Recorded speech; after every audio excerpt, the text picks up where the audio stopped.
we should go in a competition. Who's the tastiest cartoon ever? Well, actually, I threw up contribute. Cheetara. I threw up Jessica Rabbit. I've had some people contribute here on the email. We've got someone here. Dom has emailed us. He's told us that for him, Daphne from Scooby-Doo. Yeah, popular choice. And obviously, this is one I've never quite understood. Wilma from the Flintstones. I've actually always felt that Wilma. I don't know. I just thought she was a bit. No, not Wilma. Homely. Betty, surely. Yeah, Betty. Well, this is what I'm hearing. Wilma. I mean, yeah, Betty, surely, but Wilma. No, I mean, she's quite homely. But Betty, come on, Steve. You wouldn't say no to Wilma. No, I suppose not. If it was I'd be worried about Fred if he found out. I'd hate to do it, you know. I wouldn't want to do it to Fred. He's a good guy. He is, isn't he? He's a bit of a chump. Whereas Barney, to be honest, I don't think he deserves Betty. Do they both work in the quarry? Because, I mean, let's be honest, Fred, not a smart man. I mean, he obviously didn't come out of rock school with anything other than a couple of basic O-levels. I know, but he's a hard-working, sound sort of guy. They got a big house, they got like a TV, they got that bird thing. Yeah. I be honest, if I was Fred, I would be a little bit disappointed that my kid does nothing, whereas Barney's can lift up sort of tall buildings. Sure. Bam, bam. He's a very strong... You know. I mean, interestingly, Fred loves his job. He's always yabba-dabba doing at the end of the day. He does spend the whole day lifting rocks from one place to another. I'll tell you what, I wouldn't take that from that cat, though. I would. If a cat picked me up by the scruff neck and put me out, right, on the doorstep, I'd go mental. I'd get rid of it. It is a saber-toothed tiger, though, Carl, so it could rip him to shreds. It's not like a normal domestic cat you have nowadays. You know when they go to the drive-in at the beginning? Yeah. And they order, maybe some ribs. Yeah, that huge rib, and it tips the car over. Yeah. Was that her first day on the job? Because I've never been ordered before. Yeah, either it's that, she'd have realised. Yeah, we're out of pig. We've got Brontosaurus rib. Exactly. He goes, won't that knock the car over? No, it won't. I don't know. Rick, can I tell you now? That was an accident waiting to happen. It was really, wasn't it? Yeah. And it did. Oh, dear. Mind you, I went to Texas once, and I had some ribs, and it was like the Flintstones. It was huge. And not only did it look too much like an animal that I couldn't actually eat it, I don't know who could eat it. I mean, seriously, it was 2 foot long. Yeah. And all the it was like half a rib cage. And It's incredible. My friends lived in Texas for a while, and they once were in a kind of diner, and there was, you know those kind of benches that are attached to the table itself, like a kind of picnic bench? Yeah. And, this huge fat guy came in, he came wobbling, he ordered like this kind of everything you can eat meal, and his fat kind of sort of, you know, kind of... His big fatty fat, and his fatted on the fat table, It wrapped itself around the table and everything. He was chowing down, and when he tried to leave, the table came up with him. Oh no! Imagine that! I mean, they are fat, aren't they? They're big people. They're huge people. But it was that thing we were talking about before, that bloke on Jerry Springer Show who was like 80 stone, right? Now, I felt quite sorry for him. He was really sad and he was crying. It is rad, but my point is this, right? When he got to say 50 stones, didn't he go, that's too much, That's not enough. For a land animal. Exactly. Do you know what I mean? Yeah. That's big, isn't it? I mean, I'm getting worried. I'm 13 stone, and I'm genuinely getting worried. I'm thinking, oh, yeah, God. when you've got that big, when you've actually got your own mare. yeah. When you have to get in helpers to look what the scale says. Yeah. Like 4 or 5 people lift up your belly and go, it's 52 stone. You go, that's too much. Exactly. I'm going to only have 9 breakfasts when you begin to appear on the Ordnance Survey map. yeah, exactly, yeah. When you've got your own symbol. It's like, we can see 2 things from space now, Fatty and Steve Merchant. We'll be landing at about... Well, no, I'm just saying at all, you're not fat, are you? You're freakish and big. Just another quick thought. Someone's mentioned Daphne from Scooby-Doo, and but I've always had a soft spot for Velma. Velma? Because Velma's got glasses. I mean, I'd have She's clever. Can I tell you what would have happened if I was in that environment? I was maybe on the... Your glasses would have got tangled up. I'd always been making a play for Daphne, right? And Velma would have fancied me, but I'd have always ignored it because I was playing for Daphne. And then when I finally realised it was never going to happen with Daphne, I'd have blown it with Velma. Maybe not, though. Maybe not. Sometimes those, you know, they might, you know, appreciate honesty and go, listen, I've been hitting on the good-looking one. Yeah. Oi, Four Eyes. Yeah. Do you fancy it, Chubbs? Exactly. Something like that. Let's be honest, is what you're saying. Well, yeah. I'm wondering, I don't mean to be libelous, but Velma, she was quite short, the glasses, the short hair. Lesbian. Hung around with the dog and lesbian. The bloke. I'm beginning to wonder if she was... Yeah, maybe. I was like, see, unfortunately, I said lesbian there, and you still carried on with your assessment of what it is to be a lesbian. It's bad enough doing the cliches of having short hair, but you said the dog. Yeah, well, she hangs around with a dog. So do lesbians do that? Well, have you seen some lesbians? They're right dogs. Good night. Have you seen what I've done there? You know what I've done there, Rick? Comedy award winning.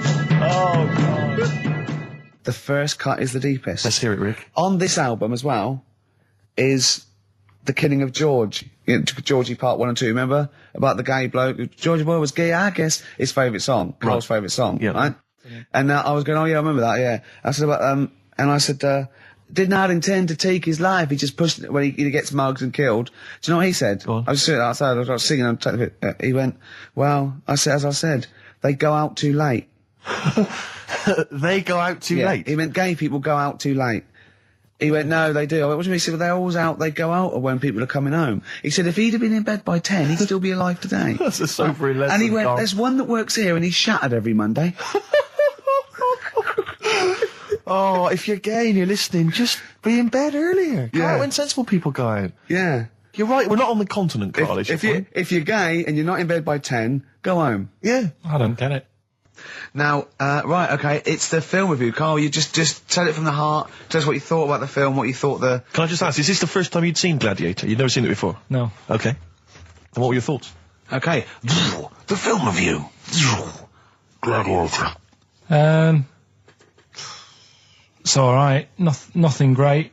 It's like an old, sort of an old version of Rocky done in the olden days, really. Right. A bloke fighting other people. Sure. How sort of well known is the story? Do you reckon people know the basics? Well, just very quickly, just do the plot. Quickly. There's a guy called Max. Maximus, yeah. Yeah. There's Caesar, and there's Caesar's kid, and Max goes to war, sort of wins it, comes back. Caesar says, you're good at what you do. I wish my son was as good as you. So I want you to be in charge when I die. His kid finds out, a bit annoyed about it, kills his dad, because he don't want anyone to hear that he said that he wants him to be in charge. Yeah. So his kid gets in charge and thinks, I'll show you. You're not going to be king, I am. You're going to be a slave or something. And then...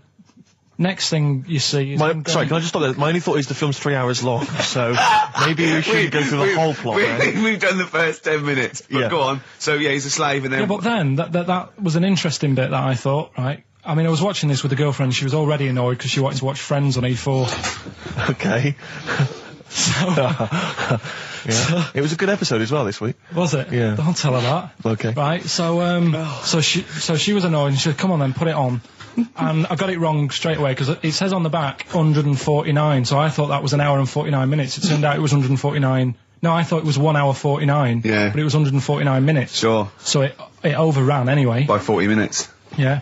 So anyway, the interesting bit was where he was going across the desert on a horse. And I think to show you how long he'd been going across the desert on his horse, he's showing you a shot of the horse's knees and they were bleeding. And I just wondered whether that's what horses do if they run for a long time.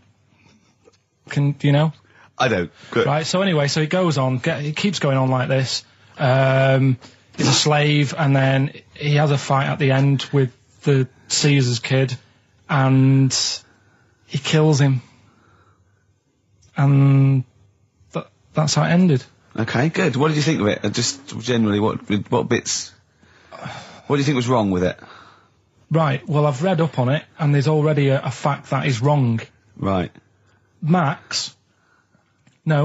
Caesar's kid, he didn't actually kill his dad. His dad died of a natural death. Right, in real life, you mean? Yeah. Okay. And, what's Caesar's kid's name? Comedian or something? I think it's comedian, yeah. Yeah. That's where the name comes from. When a funny person is called a comedian. He didn't actually get killed in real life by Max. No. He died by his sister poisoning him, and he didn't die. No. Are you saying that this is not a historical document? It's wrong. All over the place. Yeah. Well, next week I'm giving you Braveheart, and that is actually true. That is factually accurate. I can't handle it. It is. It was a little Australian fella that helped him out. Just for people who watched it, you know that the guy, Caesar's kid. Yeah. He died. His sister tried to poison him. That didn't work. Apparently, he was a gay fella, and his boyfriend, who was a wrestler, strangled him. Where did you get this information? On the internet. I thought I'd look it up to see how much of it I actually got right. Yes. and that's what I read. Okay, so out of 10? 5. Really? Yeah. Okay. It's no good. I wouldn't get it out. It's annoying the way it says, like, you know, this film's got to be seen at the cinema, because I saw it at home and I don't think I missed out on anything. Very good point. I think that's probably the point they're making, but yours is valid too. We'll play a record, and after that I'm going to ask you about Rasputin, the Mad Monk. Go on then. When things like that happen, right, you know, you've been told not to mention it. Yeah. And you're like a little kid. Yeah. And once things are in your head, yeah, it's difficult not to mention it. I mean, when I was a kid, yeah, right, yeah, my mum's sister Hazel, right, was seeing another bloke. It's weird because she's a lesbian now. That's really weird. That must have been an interesting Christmas. But anyway, she was seeing this bloke, and he looked like Ken Dodd, apparently. He looked like Ken Dodd. Looked like Ken Dodd. So people said, don't mention it because it gets on his nerves when you like meet him and you go, oh god, you look like Ken Dodd. So I said, all right, his name's Will or whatever. And I was introduced to him. First thing I said, nice to meet you, Ken. Did you do it as a joke, or did you? No, because you know when you know that he's like, I'm not allowed to say that. I can't say that. I mustn't say that. Can't. And then I saw him. I thought, Jesus, does look like him. It just came out. Was it Doddy who turned her into a lesbo? Do you think? Well, he wasn't a good-looking bloke, so possibly. She started going out with Esther Ranson then, which is weird. Out of the frying pan. What was the story with the lesbianism then? How did she announce that to everyone? What age was she when she realised? Well, I mean, we're not a close family, do you know what I mean? We're not a sort of family who keeps in touch with everyone. And I think my mum called her up one Christmas and sort of said, you know, how's the Diddy men? Yeah, how's Nutty Ash? And she said, oh, no, I don't do that anymore. I'm knocking about with Sandra or whatever. Right. And it was like, oh, right. Not big butch Sandra with the big earrings and the skinhead. He used to live down the road from you. I don't know. He used to get Doc Martens wholesale. That's Sandra. All right. Well, I'm going to be kicking some ass today because I'm going to be shamelessly self-indulgent. And we've only got 2 shows to go. So I'm playing some of the most beauteous tunes in the world. I was just telling Karl, lined up a Simon & Garfunkel track, Only Living Boy in New York. He went, why is he the only living boy in New York? I went, what? He went, what does that mean then? I went, I don't know. He went, well, what's it about? I said, I don't care. I said, it's lovely song. He went, no, what's it? I said, I don't go into that. Do it. I said, he went, I like a story. I said, like what? I said, killing of Georgie, no trickery.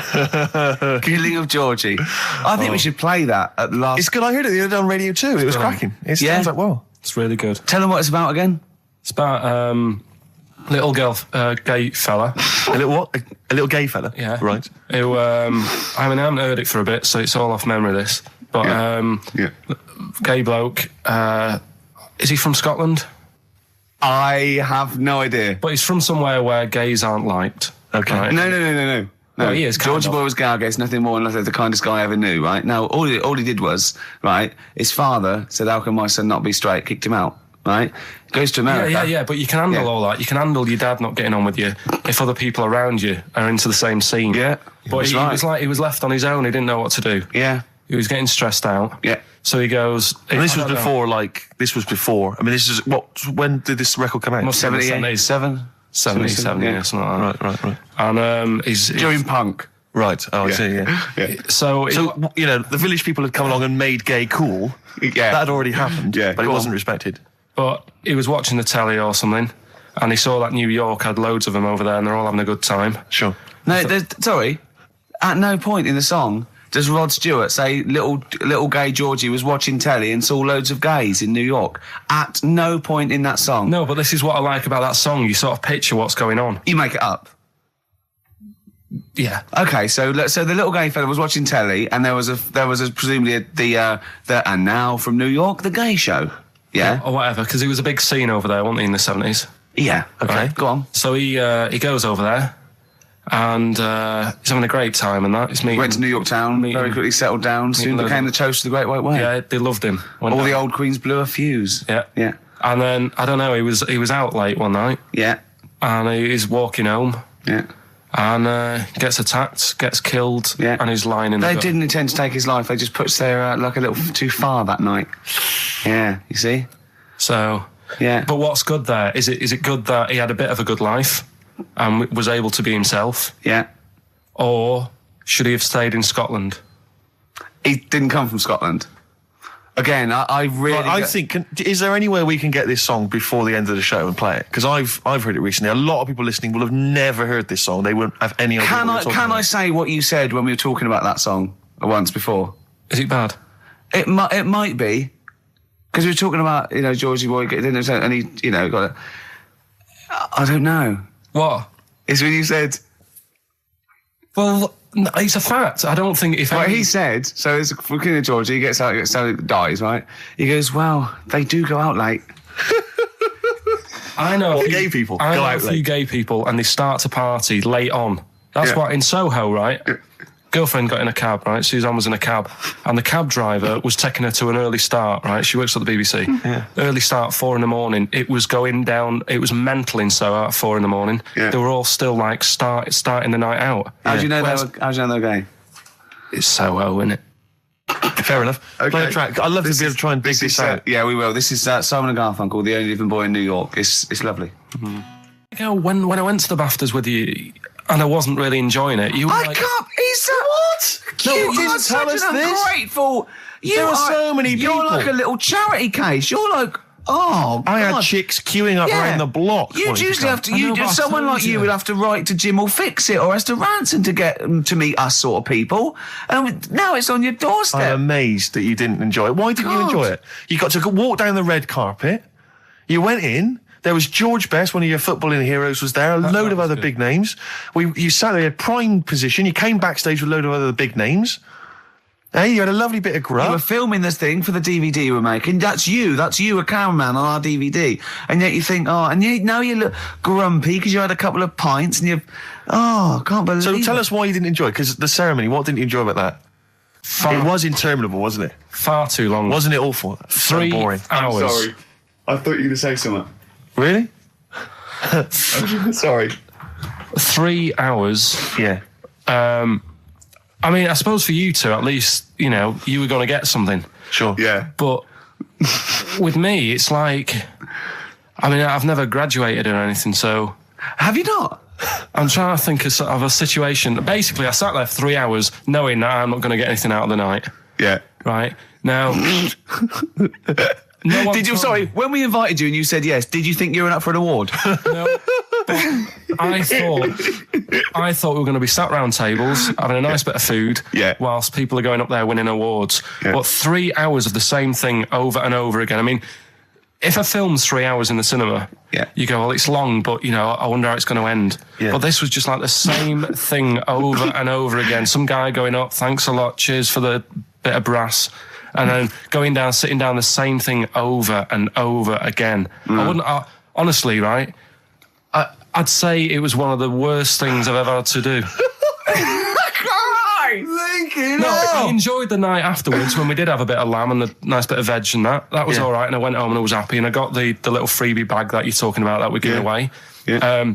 Which wasn't much good stuff in it. All right. Right. No, What would you have done on that Saturday night? Suzanne What said- would you have done or the Sunday night rather? What would you have done had you been at home? I would have stayed in with Suzanne, right? Watching telly, having a nice bit of pate on toast or something, cup of tea, watching 24. But instead, I had to buy an expensive suit so I didn't show you up, right? Yeah. How much did you spend on your suit? Well, in total, right, because, the shoes and the suit and the shirt and the tie, it was about 600 quid. That's the most expensive evening ever. And that's what I'm saying to you. And the daft thing is, it's dark in there. I don't know why you've got to wear a nice suit. You can't wear a tracksuit, for goodness sake. It's dark in there. No, just the shirt and that. It doesn't make you a better person wearing a suit. No, doesn't Do make you you know a what I better mean? person. No. We're not claiming it made you a better person. No, but that annoyed me. Yeah. I mean, it was an experience, innit? That's why I went, because you think, if I didn't go, if I would have said to you when you invited me, no, Steve, I don't want to go, then I would have never known, right? Yeah. And that's my sort of thing in life, right? Yeah. If Yeah. something comes up, you should take it, even if you're not going to like it. It's a bit of an experience. Right. Do you know what he said to me? I phoned him up because we had to meet up, and obviously he had to pose as my gay lover. Yeah. To get in, right? Yeah. He phoned me, what? You said something to me like, I bought a suit, I'm looking good. He said, I'm looking good. People will think, how on earth did he end up with that good-looking guy? So he got into the role. That was what he said to me. He started getting into it. Such an insight. Play a record. I just must say that we've had an email from Daryl Foster. Lots of people have emailed in and said, well done on the BAFTAs and well done on your Room 101. They really liked that. Thank you. There's one guy, and it's Daryl says, Ricky, has your dad only got one D-Mob suit? Because I don't know if you noticed, but Ricky wears the same suit every single time he appears on TV because he spent a fortune on it getting it tailor-made. I've only got one. It's a good suit, and I he wears it know. all the time. And it's winter as well. It's like a pure wool, so I'm sweating everywhere I go. Anyway, usually it's too much cheese. I won't be buying another. Huh? I won't be buying another one. Ever. Yeah, that's it. Yeah. Suzanne told me today, right, because I've handed it in today to have the trousers turned up a bit. Why? Because it was a bit of a bodge job for the night. Yeah. Right. It was just some pins sort of holding it up the other night, but you didn't notice, and I didn't tell you because I thought you'd be getting on the stage and saying, "Look at that freak over there with his pants hemmed up." But I took it to the place to get it done. Suzanne tells me that I'm going to start shrinking now and getting to that age where you start going small. I love that must have been a revelation to you and a worry. Like, how small do you get? How small do you get? Oh, Right, what are we playing now? I thought we'd have a bit of Marley music. Marley music. Oh, Okay, go on. well, All right. there's going to be a bit of a change, isn't there? Yes, that's absolutely right, Rick. Normally we would end the decided show, obviously, with just- a song for the ladies. But because it's sort of Karl's penultimate show, and we're going to play one of his favourite tracks, what are you going to... Yeah, I just thought we could play this. It is obviously the killing of Georgie By Rod Stewart. by Rod Stewart, and this is a song for the gays. See, his father took it as a sort of personal slight, but you can't help it, it's not you his know. fault. And as he said, you know, it's just gay. It doesn't make him a nasty person. Not at all. Are you enjoying this, Karl? Yeah, but I'm not gay. No evidence of him being Scottish. No, but When he says they blew a fuse, if they're not electricians, they mean and it's not a euphemism either. Oh, I'm worried. I'm a bit edgy. He's out late. I know. And he's taken a shortcut, which is mental. Not in New York City. Yeah. He doesn't know the area. He's from Scotland. I bet it was them that were screaming. I'm suddenly worried. This isn't a true story, is it? Who knows? If it is, we don't know that. Just want to say that we're not... Oh, that'd be terrible. see, how come you think this might be a true story? I just got suddenly worried then. No, but how can this be a true story? But the bloke jumping out of a window and hearing his phone ringing. No, because Rod Stewart, I just suddenly thought, what if he's written a song about this and this bloke did actually exist and was killed? Then I started panicking. Yeah. I don't think it is it? I'm almost certain it's not. Okay. Is that it then? Is that it? Then we got to pack up and go home. Yeah? Well, I think we've enjoyed ourselves. Oh, I've loved it. I've loved every minute of it. Karl.Pilkington@xfm.co.uk for your suggestions as to what you're willing to swap for the signed bag. See you next week. Bye. Karl, what was that? That was your little song with a story, That's wasn't another little feature that we do every Saturday. Little So make song. sure you tune in. It's a song that's got a good story in it. There's a lot of music about these What's days. that story about then? What's that story You about? don't know what they're going on about. Whereas that, classic from the Kinks, called Lola, Yeah, what's it about? I'd listened to it for the first time properly this morning. Yeah. And what I've worked out from it is a fella who goes out for a normal Saturday night out. He's in Soho. Yeah. He's having a Coca-Cola or whatever. And Cherry-Cola, yeah. he sees this woman. He thinks, oh, she's all right. Won't mind a bit of that. So he wanders over, and he sort of gets talking to her. He looks at her. She's got a great figure, nice face, and all that. Lovely knob. And she speaks, and he goes, "Oh God." Got a bit of a bloke's voice. Yeah. Got a bit of a voice like a bloke. But he thought, but, you know, that's her only down point. Sure. So he dances around with her, and I think he sits on his knee, I think he said. Yeah. Anyway, it turns out it's a fella. Yeah. Right. So, A sobering lesson. Yeah. What do you take from that? look, always sort of, if you think you might be talking to a bloke in drag. just look at his sort of Adam's apple. And he'll probably have a hairier arse than a woman. Yeah, I think you've gone too far then, though. I think you're already getting too close. It's a bit late to pull out. No pun intended, definitely. There was a pun intended. Oh, was it? Alright, was it? Yes. Alright, okay, we don't be disgusting then. Right, okay, right, the results of, We Rockbusters. ain't got a winner for the first time. Yes, we have. We've We've got done this loads. feature for... We've got loads of winners. No, we haven't. We've done this feature for 3 weeks. This is the first time I've managed to sort of... What? Well, let's go through them then. What have they got wrong? The first one. The first one? What was The first one, the yeah, the first one. Well, hang on. Let's do them in reverse order first. So what's the last one? The last one, the clue was That bloke does sport on the telly, and he's got a little kid. What's that? That's Destiny's Child. Des, who does ITV Sport, that's has got terrible, a Tiny's man. Child, right? No, That's terrible. that's fine. They got that. Okay, Destiny's Child. Des- What's the one? Des What's the Tiny's Child. middle one? Right, the middle one. Right. Child. The second one was he doesn't like women. Yeah, he's got a couple of kids. That's a bit weird. Yeah. Right. That was PD. That was Puff Daddy. That is offensive. Go on. But it's not Puff Daddy. It's Puff Daddy. And he's not even called that anymore. He's called P. Diddy. Well, Okay, fair enough. but they got that one. yeah. And if I'm being tight, these lot are as well. Yeah. Yeah. Tight means something in Manchester. Go on. Right. And the first one that they're having problems with, I don't think them birds should be allowed in this They've area. got it. Boyzone. It's not Boyzone. What's the clue again? I don't think them birds should be allowed in this area. That is perfect. A boy zone. No birds. No women. No women, yeah, birds, right? A boy zone. Sorry, Carl. If that isn't the answer, their clue is better than yours. That is brilliant. What was yours? Boy zone, it works perfectly. What's your answer then? Bangles. I have no idea what that means. Like seagulls.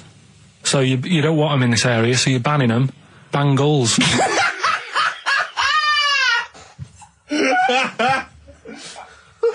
Oh! Well, give it to boy zone, because boy zone's better. Don't use birds to be allowed in this area, it's a boy I think zone. we should have a rollover.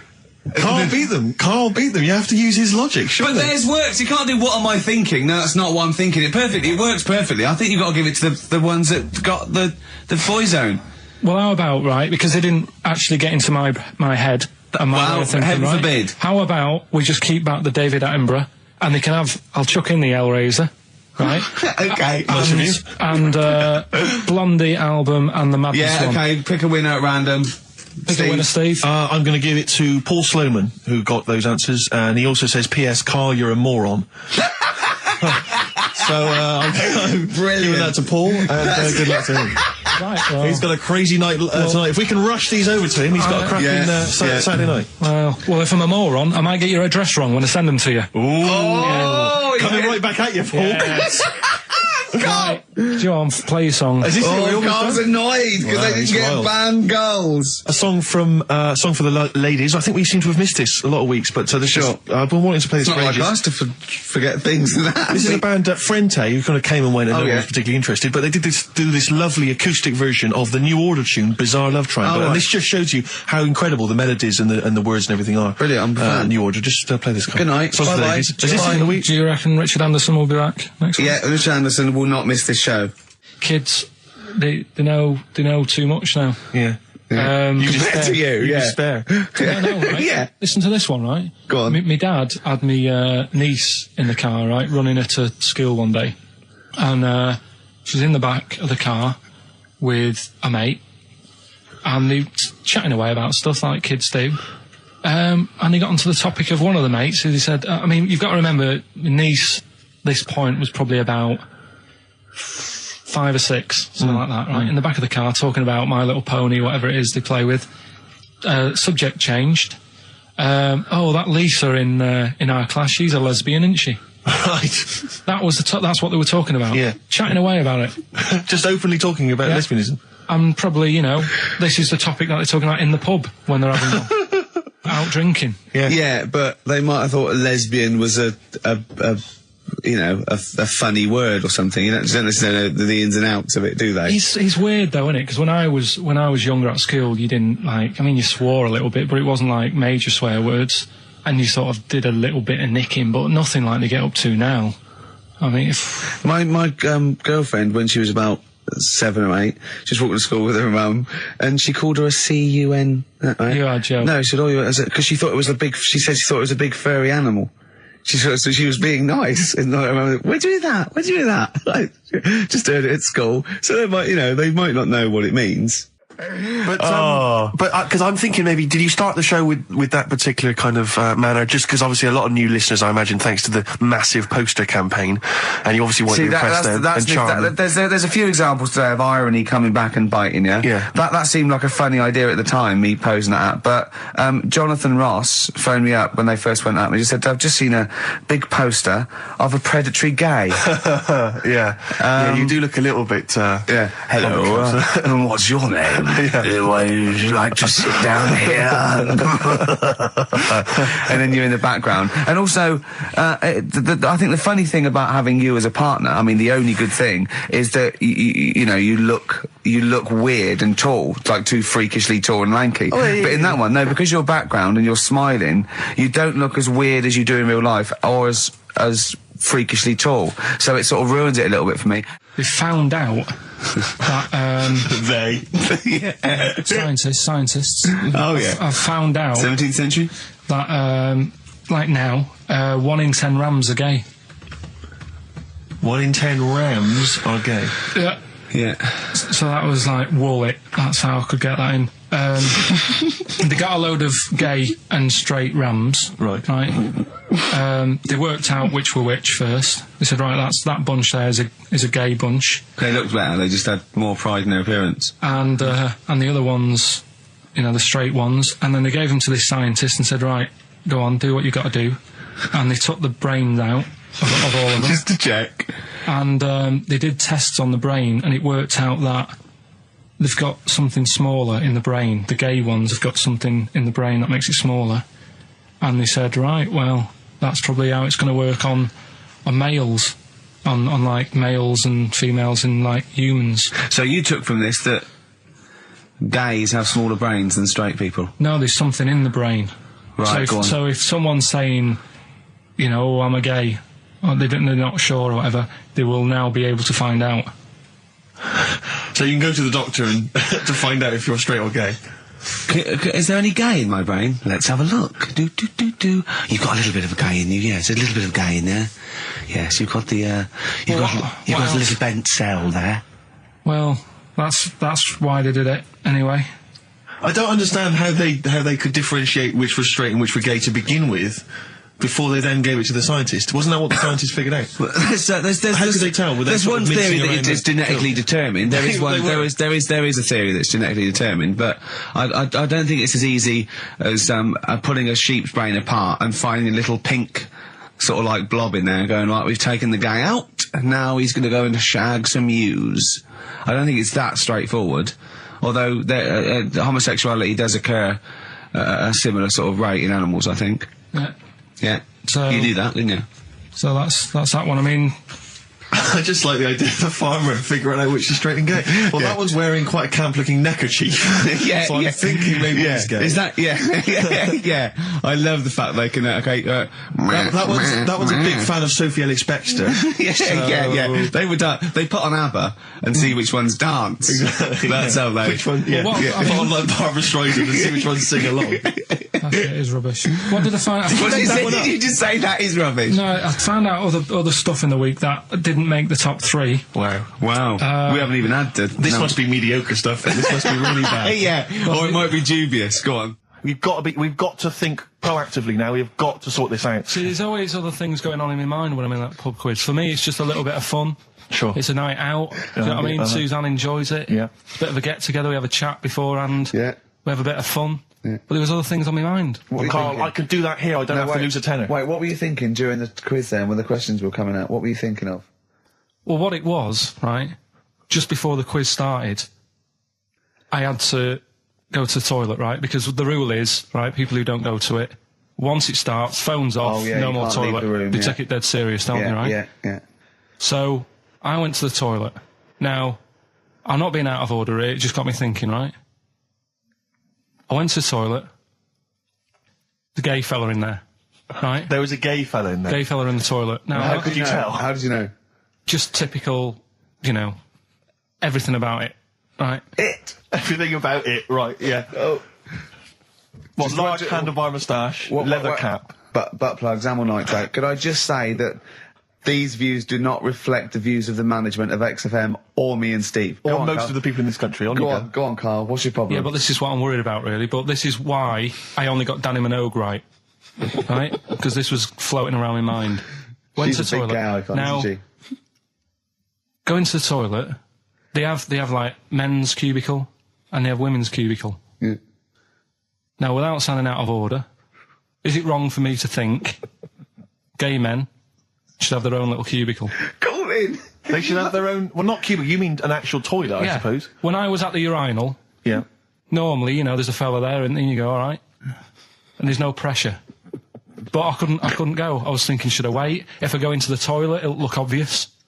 Yeah. I had loads of pressure and this was what were going you on. worried about? I'm so sorry. What were I'm you so concerned sorry, about? viewers? I'm so Well, sorry. it's like, right, listen, when I was a kid, right, and it's all right for you to go into women's toilets when you're a kid, it's like, oh, it's a bit cute, Yeah. right, as long as you're not, like, over 15 or something, right? Right. But when I was a kid, I went into a toilet, and women, when they use their little cubicles, they don't shut the door. Some of them just sit down on the toilet, Yeah. right, and you see everything. And, no, seriously, that's probably one of the first times I saw, like, a woman. Yeah. That, right, and my Auntie Nora when she was staying over. What happened with your Auntie Nora? She was, she's into wearing caftans. Into wearing what? You know, caftans. Oh, yeah. What are caftans? Big, bellowy sort of dresses. Right. And, yeah, I used to sit on the floor at home in front of the telly. Sure. She was on the chair behind. Yeah. She did a bit of a sort of a Sharon Stone scene. Oh, God. Yeah. Did you see it? There was no underwear. No. What age were you? What was it like? What age were It you? was like a ripped tennis ball. What? Right, we're off air. We're off air. Either that or put us in for the Sonys. Ice-T. That's how I'm living. Bit of old school hip-hop. Where's RT? All right. Good point, yeah. Go make me a cup of coffee or something. Well, before you do that, can I just qualify something? I'm a little bit concerned Yeah. about your toilet discussion. What exactly is your point again? I was just a bit bemused. You see, it's a tricky one. All I'm saying is, right, there I was at the pub quiz. I go to the toilet, not thinking about anything. I try to go, right, there's a little gay fella next to me. I love this little gay fella. Now, the weird thing is, there's nothing stopping him having a little glance, right, because he's allowed in the fella's toilet. Yeah. Now, I'm not allowed to go into the woman's toilet and have a little look round. Right. So all I'm saying is, should they have another toilet area? What, for gay people? Yeah. And so this would be gay men and lesbians? Is that going to complicate things? I mean, I can only assume. I mean, to what point? That's your question, right? If you're intimidated, that's a shame. But you know, most gay men aren't looking at your knob. You know that. What do you mean? I can only say that 99.9% of gay men who use a urinal standing next to what they assume is a heterosexual man aren't looking at his knob. What they're doing then? They're emptying their bladder. No, but the thing is, I can't talk you're politics saying, for Carl. you're saying, like, you know, about would you have one toilet for lesbian women and gay fellas, right? What does that mean? Would it be mixed? Would it just be? Well, would it have a man on one? That's heterosexual man. One little picture of a woman on the other, and then what? What would the little icon be? A man and a woman? A man and a woman. Just having a chat? Yeah. In pink and dot But lines. you couldn't mix them because then what would happen is you'd get people who are going, oh, I'll play up to this a bit, What, pretend to be gay? and yeah, you know, sort of grow a moustache and shave their head. And pretend to be a lesbian. Right. Yeah. So, well, I see. So, you know, people pretending to be gay so they could go in and have a look at the lesbians. Yeah. Right. So that would mean that we need 4 cubicles now, would we? Yeah, no, this is fine. 4 cubicles. So every pub How now... many toilets do we need at Every the pub's moment? now got 4 toilets. Oh, Carl, bisexuals. Yeah. Now, interesting. Bisexuals. How many toilets do we need now? Call the council. Do you use any? Huh? No. No, because they're interested in everything, aren't they? Because the little bisexual fellow will be looking at your knob. Right, with them, What you do, you just have a door, you open it, and there's one urinal there, so you can't get a queue.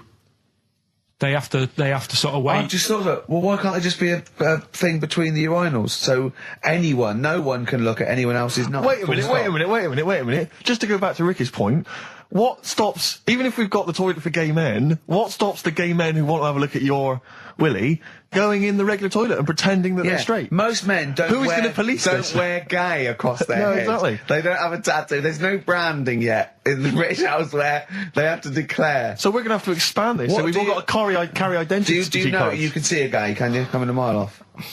No? No, I'll just hold it in next time. No. Can you tell gay men? Do you know a gay man? I'd say probably if you did if you lined some people up and said point them out, I reckon I'd get. But hold on, we're not talking about people dressed in leather with the arse cut out and an handlebar moustache. Yeah. We're talking about the everyday non-scene. Of course. Yeah, but I mean, suppose I put you in a room and there was 10 naked men, right? Yeah. And there's 5 gay men and 5 hetero. Could you walk along that line looking at those gay... Am I naked? No, you don't have to be naked. Why would you have to be naked? To catch them out. Play a record! How would you catch them out? No, don't go into it. Don't go into it. Play a record. I'm miserable now. Would you share a toilet with Morrissey? From Manchester, you'd have a lot to talk about, wouldn't you? Yeah. We've had an email, Rick, from Jim, and he's just simply said, what about a separate cubicle for bold Mancunians? Wow. Makes a lot of sense. Yeah. You just have your own toilet. I'm Ricky Gervais, with me, Steve Merchant and Karl Pilkington, and a few new characters, Steve. I can't believe As that. I said, I know you love Moyles and his sort of wacky stuff, and Chris Moore, Edmonds, one of the greats, one of the and greats. Edmonds, and just all Edmonds. well, I'm going to go along the same sort of vein. I've come up with a couple of. Can I show you one? I'm excited. Okay. Well, it always starts with a sort of doorbell. Okay. So it goes, ding dong. I go, oh no, hold on, Steve, hold on, Karl. Who's that at the door? Yeah. Hello. Oh, hello. Oh, look, it's Camp David, the right queer gay. Oh, hello, you look all gay today. Is that because it's nice weather? Oh, no, that's not what it means. Oh, have you got a girlfriend, Camp David, the right queer gay? No, but I've got a boyfriend. Oh, bye. Right. So there you go. We'll be hearing more from Camp David, the right queer gay, and Holy Fuck the Funny Little Chinaman. What? All right, Karl. Yeah. Is that your sort of humour? It might not be your sort of humour. You just should have run it past me before you did it. Yeah. What one are you worried about in particular? The not Camp David. Well, say his name. No. Say his name. Which one? I don't know which one you mean. The Chinese fella. I forget who that was. What was his name? I can't remember. Well, if you can't remember, it can't be that good, so we'll leave it. We won't do it again. Right? Oh, ding dong. Hang Who's on, that? who's this? Oh, hello. Oh, look, it's David Gray, the bent piano player. Oh. All right. I thought it was going to be Columbo. That would have been a joy. Ding dong. My wife loves you. No. Hello. Oh, I don't believe it. Look who's turned up, can't Karl. believe it. The weird thing is, Steve, right, that is like what I imagine Ricky's house being like when people are ringing the bell. Because they're all so different. It's got a little... He's obsessed with all my friends being slightly different to each other. I've never understood it. He goes, there's no thread. There's no thread to them. All my mates have got a thread running through them. I was in literally after they walk out of the home. Yeah. But what do you mean my friends all different? Well, that could be... It wouldn't surprise me if I was round there and the bell went, and I said, do you want me to get it? And he said, yeah, and I opened it, and it's, what, holy fuck? Holy, yeah, he's at the door, right? And then I'd say he's busy, close the door, bell would go again, then you got the little gay fella. David Gray. Yeah. And then, do you know what I mean? Yeah. Not really, no. Because he's met some of my friends and he looks at them in a weird way. I mean, some of them are weird. Years ago, husbands weren't allowed to sort of clout the wife with anything. What was it like in the past? I know, yeah. You couldn't clout your missus. With anything wider than your thumb. The stick had to be the same, no bigger than your thumb. I know, So I was a thinking bit- so a big Robin bloke- could do no damage if he went out with anyone. Although his is wide, he's got a little thumb like a little knob, isn't it? It's like it's truncated because it starts off normal. It looks like he's had his big toes put on his hands. Does he have to drink a pint with two hands? Yeah. And he's dropping stuff all the time. Can I just go back to the rule of thumb thing, though? The idea, what date was this? I'm not asking Karl, I'm looking at Ricky, because you're not going to have any idea, Karl. It's just going to be the past. Yeah. But I like the idea that... I think it's the same sort of day where, I don't know, you got hung for being homosexual and you could shoot a I just love Welshman. the idea that there's blokes beating their wives with shovels, logs of wood, and someone's gone, hang on a minute, everyone, Hold on, this is wait crazy. a minute. Let's have a look at your thumbs. What can we do? Wait a minute. We've got to have some kind of rule here. I'm all for beating your wife, but let's have some kind of rule. Let's give him a sporting chance, surely. He goes, well, I'll tell you what about you can hit her with the width of your thumb? And the wife goes, make it the width of his knob. I go, no. He slaps her again. Yeah. Width of your thumb. All right. Better? Yeah. You're wrong. Ding dong. Oh, here you go. Oh, it's a fat fella with lipstick. Hello. You're giving away a lot of, I mean, that, you know, you're an enigma, Karl. I wouldn't give away your workings. I mean, because then everyone will be able to do it.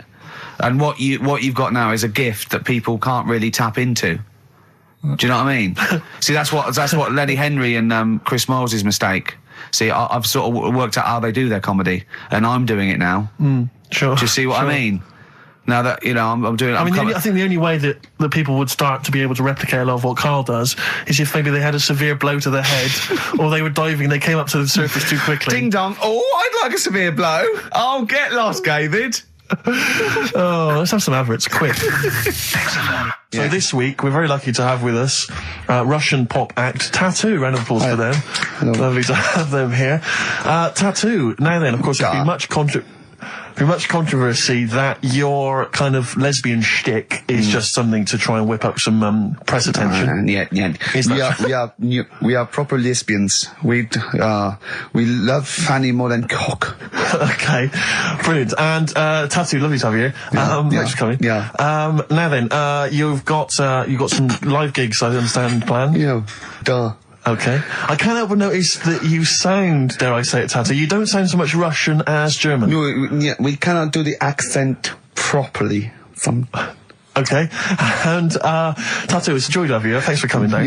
And finally, your lesbians would, for instance, either myself or Karl be able to convert you from your lesbian ways? We like the muff so much that the knob is no good for us.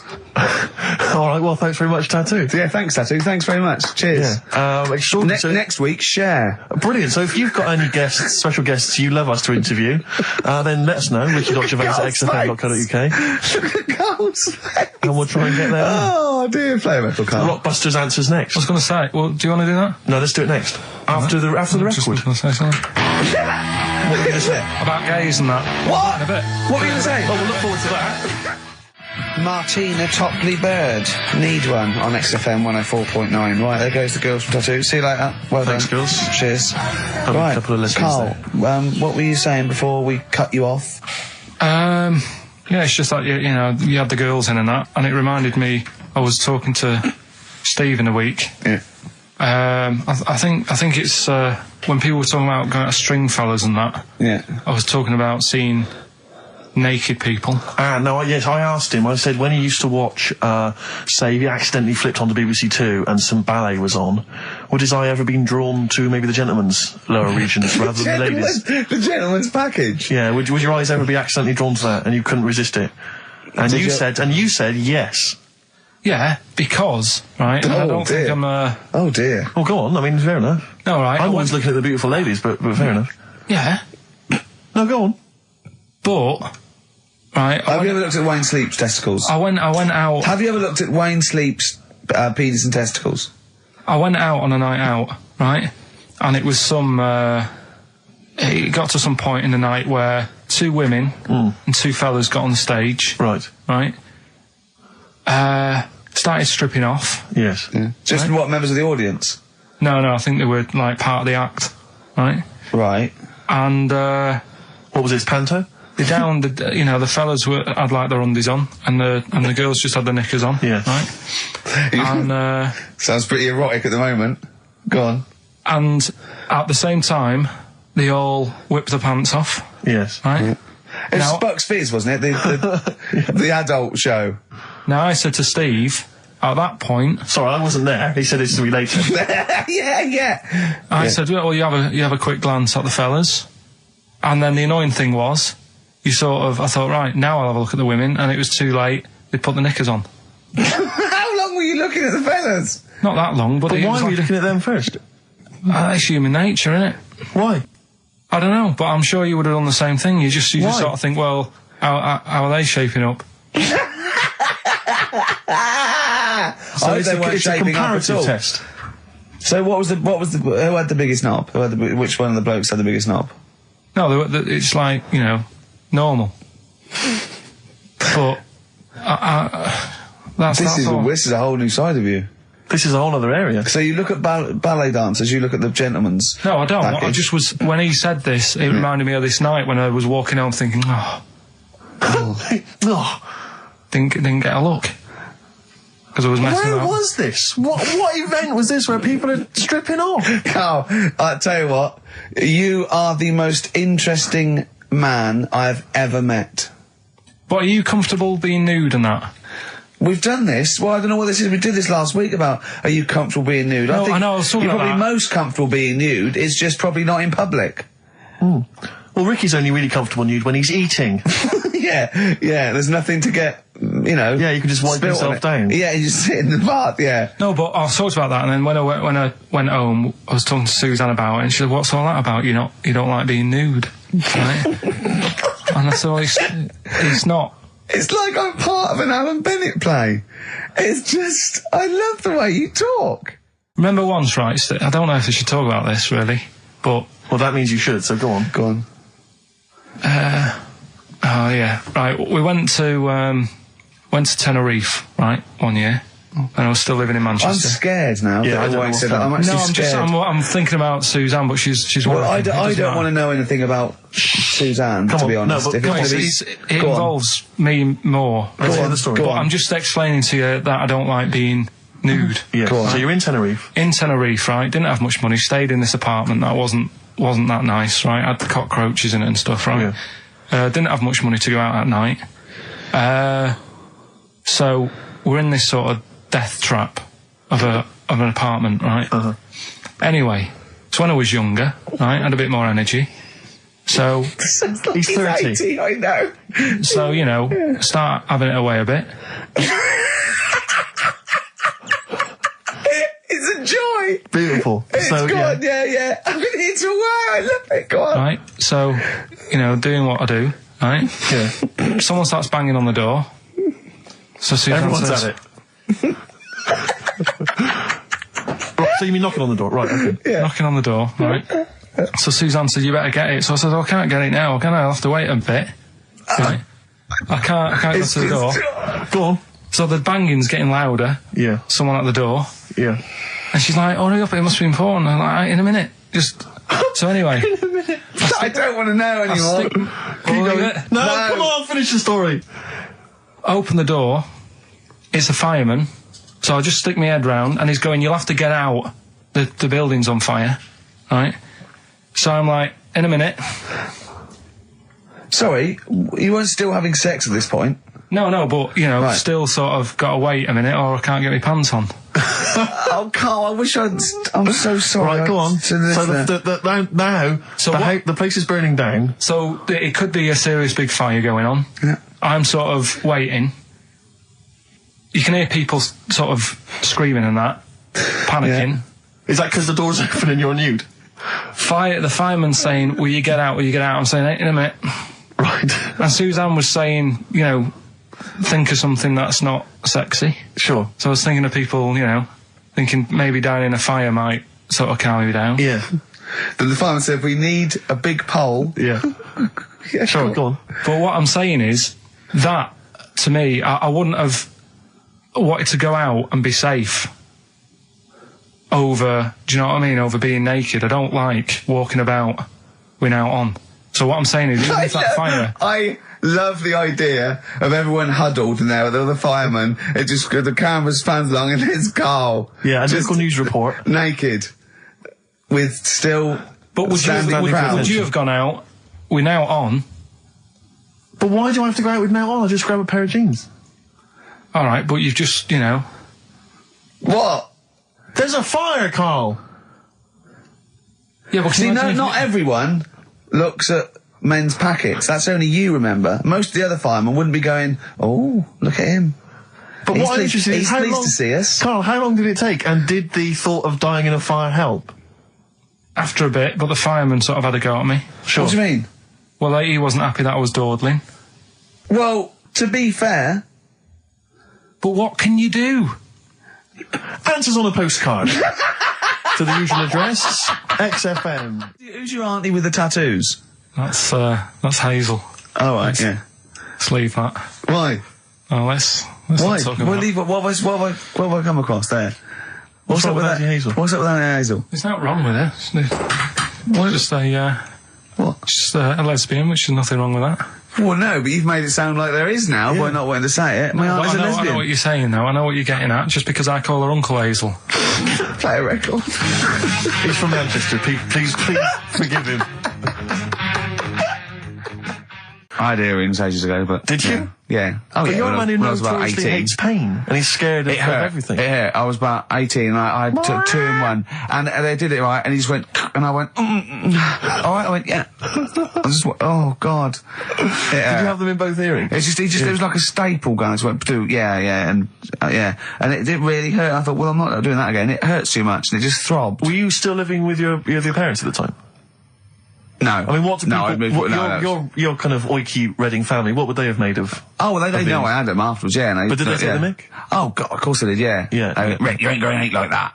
Oh, you'll get followed. Oh, look at you. Look at that. Yeah. That's disgusting. And when I was new romantic, my mum said, bloody hell, I thought I only had one girl. Which is the earring? Because isn't it like one ear is for gay people and one is for straight people? Is that just a myth? Or I don't know. It might be something to do with which ear you had it in? Yeah, there probably was sort of like signs for that. Yeah, it's like when you're growing up, I had loads like a white polo neck, right, and a ring on your little finger. That means you're gay. Yeah, yeah. Like you can see him coming. You're just consulting your little chart. Exactly. Hold on. White polo neck. Yeah. Those are the earrings in the left ear. I got it. I don't know where I am. Wasn't there that thing that the famous cover of Born Bruce to Run? Springsteen? Yeah. Well, you didn't know the handkerchief. Yeah, it was handkerchief in the right hand pocket. Dominant and was. Yeah, I don't know. But, where is this information? I wouldn't have known that. I might have gone around, with, if it was hot weather, something to mop my brow, I wouldn't have known that. Can't the gay people kind of notify us? Can't we have some kind of website or something we can check out? Do you still go to that pub with all those sort of like butch blokes? Lovely guys. With the moustaches and, yeah. The caps, great guys. A lot of them are firemen, a lot of them are like traffic cops. Great people. You know what I mean? Fascinating you know you're safe in there. Yeah, also, there's no women to... It's like you're just having a great time with the lads. And there's nothing... It's just brilliant. Playing pool stripped to your waist. Yeah, I know, yeah. I can talk. Oh, my back's to that. So, now coming up the Verve, after that, an amusing link about gay handkerchiefs. Oh, really? Looking forward to this. So it was last week when there was a little bit of confusion over the one for Holly Valance. Right? Of course.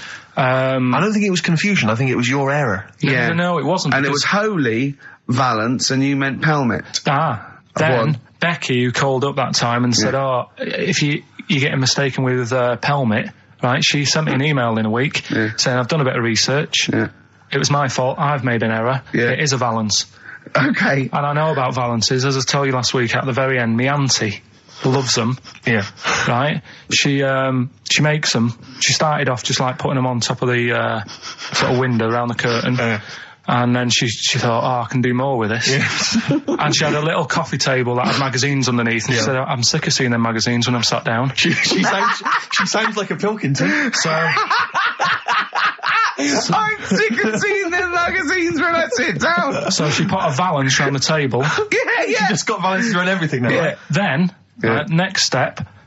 she tapes everything. She never actually watches telly. She tapes it all because she gets sick of listening to the adverts and that. Yeah. So she tapes everything. So she's got loads of videotapes and that. And the video used to get on her nerves. When she was watching a film, she'd see the clock changing. Oh. And it distracted her from the film. So she put a Valance around that. That's genius. Yeah. So, That is Or is it mental? Only Mrs. Einstein can tell I us. don't know. She's even made a little Jack Russell look like a hovercraft. Yeah. If you It's stand still, great. that's So it. everything's got a balance. If you go round and you stand still for too long, the chances are you get a balance on your head. Yeah. This is this is Auntie Who, Auntie Nora. and this is the one that farted for 5 minutes. She did. Lest our listeners forget. Lest we farted forget. for 5 minutes. Called his mum, saying I'm farting. 2 minutes into the fart. She's about 2.5 minutes in. Yeah. God. She said I'm about 2.5 minutes into Well, the my fart. mum said, how long's it been going on for? She said, well, it was about 2.5 minutes before I called you. Yeah. And then it went on for a further 2.5 minutes or something. And then it stopped. And, She couldn't time it because there was a balance over the clock. Yeah, she Because it used to couldn't annoy time her when it, she was yeah. on the phone and you put her off, see the So time. it was she was consi- guessing it was 5 minutes. This was one consistent fart. yeah. I mean, it wasn't making a noise. It was just... Oh, it wasn't making a noise. Just gas. Right, endless gas. So, there you That's go. fantastic. Well, we started off with a new one, a little bit of Foo Fighters. We like new and old on this show, don't Indeed, we? we like to mix it up. I'd like to play the Smiths from their debut album, I Don't Owe You Anything. I Don't Owe You Anything. The lads from Karl's hometown there. Indeed. The Smiths. Brilliant, that one. Wow, I went to Manchester, didn't I, the other day? Went up to Manchester for a What did little you make of corporate. It was alright. Yeah. He went, wait till you get out. You see Piccadilly, it's better than Euston. Right. It was. It was nicer. I went outside and there was a ridiculous queue, and sort of one cab. Right, yeah. So, Horse-drawn. yeah. Yeah. And so I walked and it was okay. It was only down the road. It was a bit dark. It was wet and raining. Obviously, Of it's course. the north. I know, yeah. The hotel was very nice, but no minibar. I've never seen that before. I've travelled all over the world seeing them in a hotel without a minibar. No, So I I've don't know never what's heard the going on then. I don't know what's going on there. And then I did this corporate gig in Old Trafford. Pitch was up, don't know what they were doing, but, very impressive, big impressive. I think they're the richest football club, aren't they, Karl? Yeah. You did a gig at where? Old Trafford. It was in a function room. Oh, there, well, I but, thought it was the stadium. No, I'm Incredible. not that big yet. No. But I mean, I can't really comment on Manchester. I do know that Liverpool was voted most important music city via poll. True enough.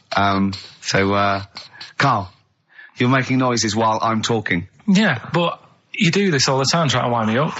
And I'm not saying Manchester's the best place in the world, but what I'm saying is there's bits of it that I really miss. Yeah. Like last Sunday, right? When I'd met up with Ricky, we had spaghetti bolognese, which was all right. And then I said to him, I need some soil. Damn, I wish you'd invited me. It sounds amazing. So I need some soil. What do you think? You need some what? Soil? Soil, yeah. I need to repot a plant, right? Yeah. So You need to repot a plant? Yeah. Fair enough. So I'm like, where you can't see these shops in London. You can't Do you know what I mean? buy There's nothing around. I took him straight to one in my street. Yeah, but near your street, and that's probably the only one in London. Well, you say that, Karl. No, it does annoy me. Round my way, it's like, You can't move for soil shops. You can't. There's earth. You can just pick up handfuls walking down the street. Yeah, incredible. Which People is- just lean over into someone's front garden. No, You yeah. can take the plants as Yeah. well. No, Yeah. but what I'm saying is, Go on. Manchester, there's loads of decent hardware shops. Yeah. Here, if you want a panini and a latte or whatever, you can't move from. But for soil, I had to go virtually how many miles away from me to carry that soil home and stuff. Yeah. It's not good. I mean, London's all right, but if cities were sort of marked, It's neglecting the peat market, really. Well, isn't there's barely any mulch available Rick, in central London. I'm sick and tired of not getting a good, decent compost of a Sunday. Indeed. So, It is sickening to me. I'm thinking of moving to the north, where there is loads of soil and gravel Indeed. and animal shite. whatever. See, you're eating a biscuit. I can't believe it. Are you bored with this already? Do you know what? MTV called me last week. They called me again yesterday and said, when can they come down to do they're coming down next Saturday, by the way, to do a little screen test for you. They're going to sort of just film you with a little camcorder. You said this. They're going to film you. Are you alright? Do you want to, are you hungry? Do you want to go out and have a meal? I can't believe you're eating while I'm on air. No one can hear that. Do you know who I am? No one can hear Explain who I am. Well, that's Ricky Gervais, right? He's made his name on TV. Yeah. Okay, he's done any number of corporate gigs, and they pay silly money. So, Yeah. I mean, this guy's earning, and really earning beyond his talent. All right? So, I think I deserve a little bit more than a little mank eating a biscuit while I'm talking. Rick Gervais? Yeah. Have you won a BAFTA? Yeah, too. All right, so Yeah. just a little bit of respect. Yeah. Yeah. Carl, Well, what have you won? What have you won? I got a bronze certificate for doing a full week at school. That's great. It was only a bronze. What's that then? 3 out of 5 days? And I got me a little Crusaders badge, if you remember. What's the little Crusaders badge? The Crusaders badge for the religious club. So Oh, was that the fella that you went and played You had to go ping and pong convert ball? So Muslim, they wanted did to you? talk to you about God. yeah, Yeah. You got a Crusaders badge, did you? yeah. That's Oh, why I you went. actually That's got a why I badge joined. That's why I joined For the badge? I like the little badge. Did 4 weeks, and then packed it in. Travis on XFM 104.9 on Ricky Gervais with me, Steve Merchant and Karl Pilkington. We're doing Educating Ricky. Right, final one. Come on, Karl. Right, what was it? It was. Why don't they just get a diary or some paper or something to write on? Yeah. Yeah. Because Snappy. I couldn't think of a heading for it. It's basically Go on. people who have tattoos. I've never understood it. Right, that they have something put on their arm. Right, sorry. Have we started the educate? Is this part of it? Are you educating me? This is something that will be useful in my life that I didn't know about. Yeah. Go on then. No, it's just that they've got a machine out, right, that does tattoos. Ooze. You come up with a design you want, and you this machine scans it, and you put your arm in this thing, and you press print or whatever, and then it does the tattoo on your hand or on your What, like arm. loads of little needles that follow a pattern?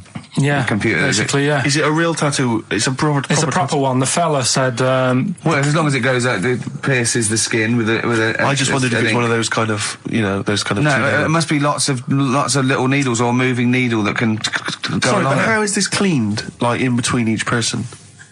I don't know. Well, no, as long as it's only that. If it's one needle, it's just the head, isn't it? If it's one needle that moves, does it like like loads of little? What are we gaining from a machine doing it? Just because they're not going to sort of mess it up. But hold on, how do you keep your arm still? Because your skin moves slightly. So the machine it's won't. sort of strapped to your arm. Right, And so the it's fella, spread- the so- fella said that the tricky thing was in all this, it was the fact that nobody would let him test it out on anyone else, so he had to do it himself. But did it work? Because the thing is with a tattoo Yeah, it artist, works, they can see when your skin's moved and they can see what they've done and they keep wiping it and looking, whereas a machine's just got to trust itself. So I think one needle could go wrong. If it was a lot of needles that it just came down, like, 1,000 needles that was an imprint. Yeah. But No, obviously I'm asking someone who hasn't delved any further than there's a machine that can give you a tattoo. That's all you've got at the moment, isn't it? Well, yeah, basically. That's all you've got. I mean, that's what I've got because I'm not a fan of tattoos. I don't. But where did you read this again? This was Internet? This was on the internet. Yeah, it was. Yeah. Okay. And I just don't understand why people do it. That's what got me attention. Because me. Sorry, what have I learned from this? That if you wanted to get one, you can get one done by a machine now. People say machines are sort of taking over and that, and there's another one. But it's just the fact. I mean, I don't know. So give us the snappy title of this education again. Why don't they just get a diary or some paper or something to write it on? That's why I always think when I see people with loads of tattoos, like there's that fella who we were talking about the other week in Scotland who was covered 99% in tattoos. It's just like, what have you done that for? Yeah. Do you know what I mean? You can't get rid of it now. You've done it now. Yeah. One of my uncles, right, Tattoo Stan, he's just caked in them. Tattoos. Right. I don't think he's my proper uncle, but it's just like my dad's got. Tattoo Stan. No, my dad's got. That's a province in Russia, isn't it? My dad's got loads of mates who. When you say he's not your names. proper uncle, Do you know, like, when Just a bloke who someone used to comes hang around, around you the all school? right, Uncle Stan? Yeah. Do you know what I mean? And there was, my dad had loads of mates like that. There was John the Screw. right? So he either works in a prison or he likes to have sex. Cabbie. Cab driver. Okay. There was Jimmy the Hat. I don't know where he Jimmy did. the Hat. Yeah. And, Did he wear a hat? No. No. There was Fred the Veg. You sure he wasn't a relative? Sorry. Fred the Veg used to get us like big bags of potatoes and that. Fred Veg, okay. And there was Tattoo Stan. Right. And he was just caked in them. And I used to always look at him thinking, why have you done that? I must have only been like, 6 I or suppose 7. if you're born with a name like Tattoo Stan, Exactly. you're destined, Sorry, aren't you? were Really? they like a 1950s gang? I'm worried about. I'm Who worried were about doing a bank job? What was his name? The Hat. What was his name? Jimmy the Hat. I'm worried about Jimmy the Hat. Yeah. Not having a hat. I don't understand Are it. you sure he didn't have a hat? Not when I met him. Did he ever wear a hat? I didn't see him that much. Do you think it was a joke, like, when your mate's sort of like, 8 foot and huge, you call him Little John or Tiny? Do you think? Well, the fact that he never wore Yeah, a they hat. went, hold on, I've noticed something about Jim. Go on. No hat. And I go, oh, true, let's call him Jim the Hat. Jimmy the Hat, yeah. But me Uncle Stan, he had like loads of them. He did them himself, Oh dear. and it was always that thing. God. What was it? Things like It was, he had like the cross. cut here, Cut one here, on the made in neck. Britain. And if you're going to do them yourself, I'd say at least make sure you're sort of a good drawer. Yeah. And don't do it in the mirror so it comes out backwards. Well, that was the other thing. But like, I remember he did. Names are all right. He had like all his kids' names down his arm. And, what are they called? Yeah. oh, God, it's, Tattoo Stan Jr. Yeah. and Paul shits the bed. I'm trying to. Oh, Wabbai Kate. yeah. But he had. Frankie never amounts to anything. Oh, God. So he had like. Johnny, I don't think he's mine. So he did all this. I don't even know why I'm telling you about tattoos. No, nor do I, Carl. Hey, to be honest.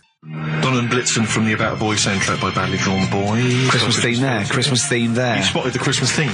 Yeah. Carl's not really in festive mood, but I can't imagine Christmas is your time of year, is it, Carl? Well, I'm not sure any time of the year is, really. I liked it when I was about. I think when I was about 7, I enjoyed it.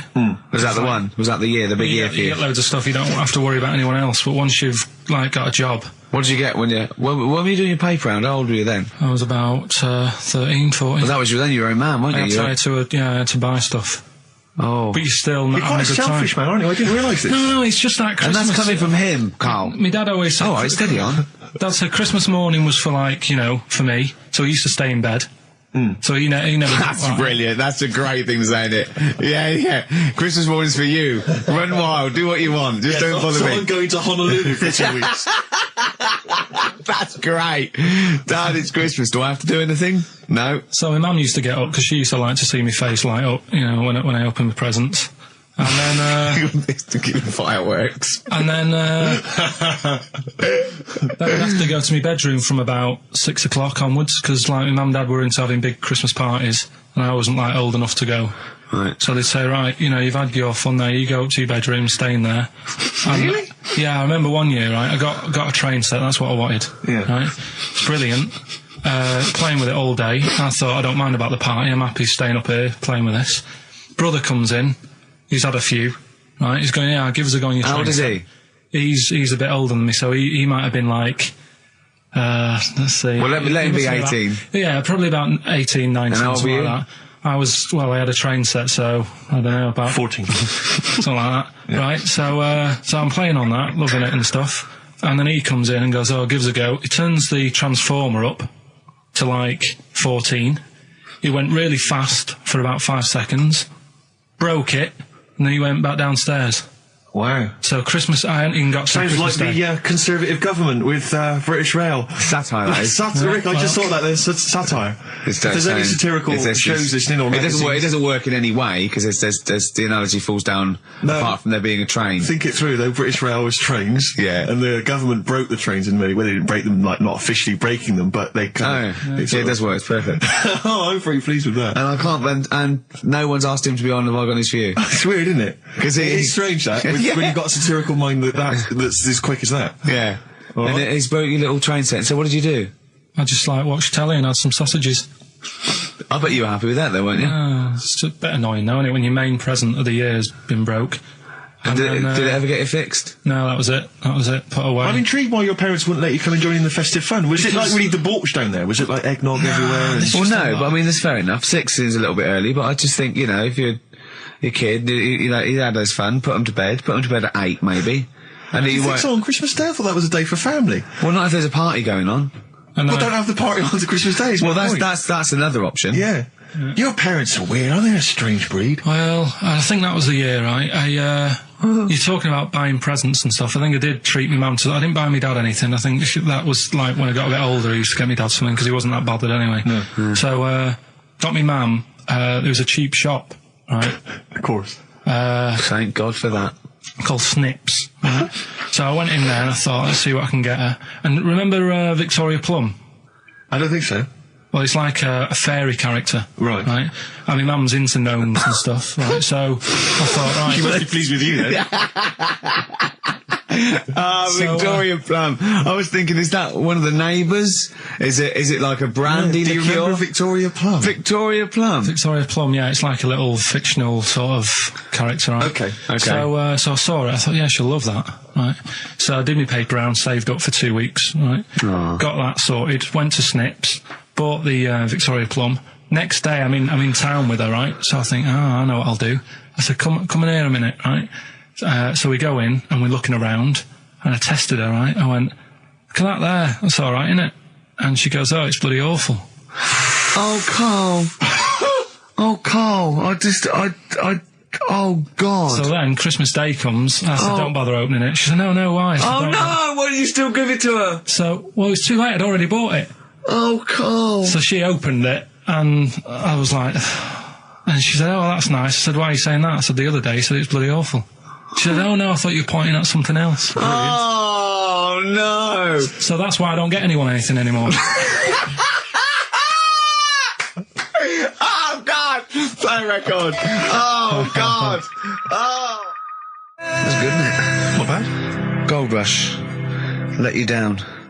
I'm actually quite affected by Carl's Victoria Plum scenario. Just the fact that, like that eagerness, he wants to make sure it's a great present. He's saved up his paper round. He thinks it's like a gnome, but modern. I'm worried that you're using it as an excuse now, and that's why you're not buying anyone any gifts, because you've had your fingers burned once. I mean, you were 6, 7 years old. To be fair. No, you weren't. You were about 13, weren't you, if you're doing your paper round? Yeah, it must have been, 11 or 12 then. All right. Yeah, so I'd saved up. Oh, no, I'm not using it as a thing. It's just What that. did you get your mum this year? I've sent them some money so they can get a passport. So they can get a passport? What do you mean, where are they? Immigrants? Are they trapped No, 'cause they've somewhere? Well, they're in a holding bay somewhere in Dover. Yeah, I got What a do you friend mean? who's a truck driver who's going to sneak them across. For New Year. What do you mean? So they can buy a passport. What do they do? Sell it when they were No, a bit 'cause- down in their luck? No, they haven't got that much money, right? They've never been abroad, and the mate said they might take them next year, and they said, oh, we haven't got a passport, so You've I got to thought, buy a passport, have you? Isn't that your God-given right as an Englishman? no, you've got to pay for them, they're 30 quid each, so you better had to, otherwise they're conning me. Right. They So said you it's sent them 30 60 You don't quid? get born with a passport, of course You you sent them don't. 60 quid in an envelope, have you? Well, check. Right. I love that. He'll be watching telly and France will come on and he'll go, oh, what do you think of that? She goes, it looks bloody awful. I go, Yeah, oh, don't oh, open it. no. Don't open it. Don't open it. So you've not paid for a holiday for them. You've No, I've you've just given sorted them- out well, it's the better prize, isn't it? Because they can't go anywhere without it. Well, the passport keeps on giving. Yeah, It's the perfect so- 10 years. That is, yeah. So, but no, I never used to. I mean, I can't think of other things. I used to get me dad once I started getting him stuff. It sort of used to be a dressing gown, Yeah. and then. But as an extra surprise, I used to put like a cigar in the pocket, so he'd think that was it. Yeah. Then he'd put it on and put his hand in the pocket. Right, and then he what's just this? hit you because he thought you'd nicked it. Yeah. Oh dear. So you bought him a jacket with a cigar? That's quite thoughtful. Did you sneak a cigar once one Christmas? Yeah. Well, it was that's when they used to have like the big do's, like I say. You know, they were known for it. Like the whole estate used to know that. You know, we were having a party. Yeah. So, So they'd all come round. so they all come round and You know. just have food and drink and that. And, Yeah, I cannot imagine how unpleasant that must have been. Awful. And you locked in your bedroom with a broken train set. Yeah, crying. And looking at Victoria Plum, Yeah. whatever that was. In the bin. Oh, in the bin, yeah. And hear a mum saying, and he got me this. Got me Isn't this this piece shit? of rubbish. You could hear him just throwing it against the wall and laughing. And all the neighbours laughing. Yeah. And you'd come down, just be in pieces with loads of spit on it. Just loads of gob on it. eyes. And all the Polaroids of them just like laughing at it and pointing. stamping on it. All right. It's brought it all flooding back. But no, I used to get up in the morning and then like they'd still sort of all be there asleep on the floor and on the sofa. Oh, that's awful. Carl. That's terrible. Christmas is surely the one day a year which is a family thing. It's for the kids. They're the ones No, but that was Boxing Day. Well, I know. Oh, that's all right. It's not a Saturday. It's over. Yeah. Back on the Christmas bike. is over. All right. Who's going to pay for this? What, me? Yes, Carl.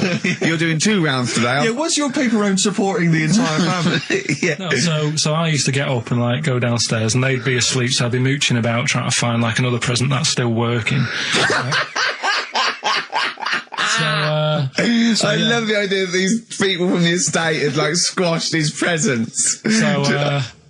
So I found a cigar that had been sort of lit up and then put out, so I thought, I'll have a go at that. I went outside and had a go, and that's the last time I smoked. Right. I tried it, I thought, I don't like that. I love the fact that he does everything once. Yeah. In his life, it's a line of, I've done everything once. I don't need to do it again. Teenage Fan Club from the XFM Christmas album, and that's Christmas Eve. Their guitar sounds are just brilliant. They're just always so nice. All right, Carl, would you like that? Is that Teenage Fan Club? Yeah, they're good. Carl, I feel like you've never kind of enjoyed the wonder of Christmas. I can't ever get the sense, maybe except when you were very, very young, that kind of bright-eyed, thinking of Santa, kind of landing on the roof and coming down the chimney and drinking the sherry or whatever. So I like the idea of it, right? Sure. The sort of, I used to get a couple of annuals every year, Yeah, so did I, yeah. and I was allowed to open one on Christmas Eve. Oh, that's brilliant. So they could throw it on the fire. I think it is so Have a quick skim through, do the word search right. Yeah. I think so that's to light a cigar off the cooker. Oh. Well, anyway, listen, a good friend of ours, Ross Noble, the comedian, brilliant, he gave me this picture, Carl, which he's got from a magazine. He loves you. He And I have thinks to say, I think this... I just looked at it then. Obviously, it's not going to mean much to the listener. Oh, this is but it is self-indulgent. currently available. I think it's in the current edition of Bizarre magazine, so you might want to buy that. It's not horrible, though, is it? There's a certain grotesqueness about it. Oh, it's a deformed person, isn't it? Well, to a degree, but I think what it's going to do for Carl is give him, I think for you and I, Rick, we're going to see his face. Light up. Lighten up, like opening a wonderful Christmas gift. Oh, you know excellent. what? I think I've seen this. Is this the one with the kid with the big head? I'll be honest with you, Carl, it is. Have you seen it already? Yeah. Let me just show it to you again so you can kind have a of look. highlight it It's again. like I haven't I've had seen a- it. It's like yeah. We shouldn't be laughing at that. No, but that is like the kid who I went to school with. That is the same. That can't be the So same. do you recognise him? Seriously, that is the same thing he had. I mean, I have to say, it does I'm look not like sure. it's been computer generated. It's so odd. Yeah. But look at the child's face. I Look know, at his what do you- reaction. Don't take another photo of me. I'm not sure this is right. It's not right. But I was hoping that would give you, Carl, just a little glimpse of. We've had a the request wonder. as well on the best bits. So someone wants to hear you talking about your mates with the big heads. I don't believe it, because every time we go there, we get some sort of complaint about something. About Just what? leave it. Well, that for some reason that always goes from the story with my dad going to Blackpool for taking those kids there. And what kids? And, leave it. No, what? No, I don't know. There's people that know what you're talking I'll about. tell you when we put a song on. No, well, I know what it is, Well, but you if you can't just wanna say know, that. well, Is it email when? in. Is it when your dad put a kid in the wheelie bin because he was getting out of hand? Yeah. So we're going to We be can't go through it we're again. gonna, Rick. It's too controversial. We're gonna. What's the name? No, well, the thing is, right, you were just saying about what are you about Christmas. That's the funny thing, right? Because in our house, there's no one who's religious, right? No. My dad got annoyed when I went to church that day. He was like, what are you doing that for? Of course. I went to see a gig in Liverpool. Remember the band The Christians? Yeah. He thought I'd join some club. Yeah. I said, I've been to see The Christians. He was saying to me, man, what's he doing going out with them? Yeah. And then the other thing is, because I'm not christened or anything, my mum used to say to me, don't tell anyone that, because there's witches and stuff. I want to go back and see his upbringing. yeah. I just want to go back and see him at 7. One day in the life of Carl, age 7. Just to have 3 ghosts visit him tonight and take him back through time. But we could go with him. We can be some of the ghosts. Yeah, I the just ghosts like- of Christmas past. Remember this? That's incredible. Because So- don't tell So what just say she a bit thought. more. So she wasn't Christian, but she thought maybe someone could take your soul because you weren't There's Christian. like there's cults and that, isn't there? And if they find out you're not christened, then Right. I don't think they care. I don't think a lot of cults care. Well, But what can they do if you're not Christian? I don't know. I just said all right because then through that time there must have been a time when. But hold on, now they know. Yeah, but I'm older now, so I'm all right. She used to worry about me playing out on the street. Oh, she was worried about when you were naive and stupid and easily led. Well, yeah. No. Good point. No, you're right now. Yeah. So, yeah. Good. yeah. I just have to show you something, Rick, before we move on. I know we've got another Educating Ricky, but someone just sent this in. Yeah. They've been looking on eBay for Victoria Plum. You're joking. Come here and see the photograph. Oh God, that's fantastic. Show that. That's it.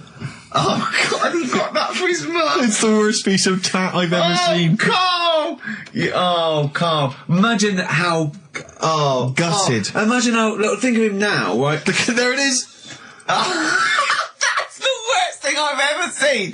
I'll tell you, it looks like a Diddy man gone wrong. It's it looks like extraordinary. a Diddy man prostitute. That is. Is that the one, Carl? Is that... Well, it was a different colour. I had a yellow at mine. No, but look.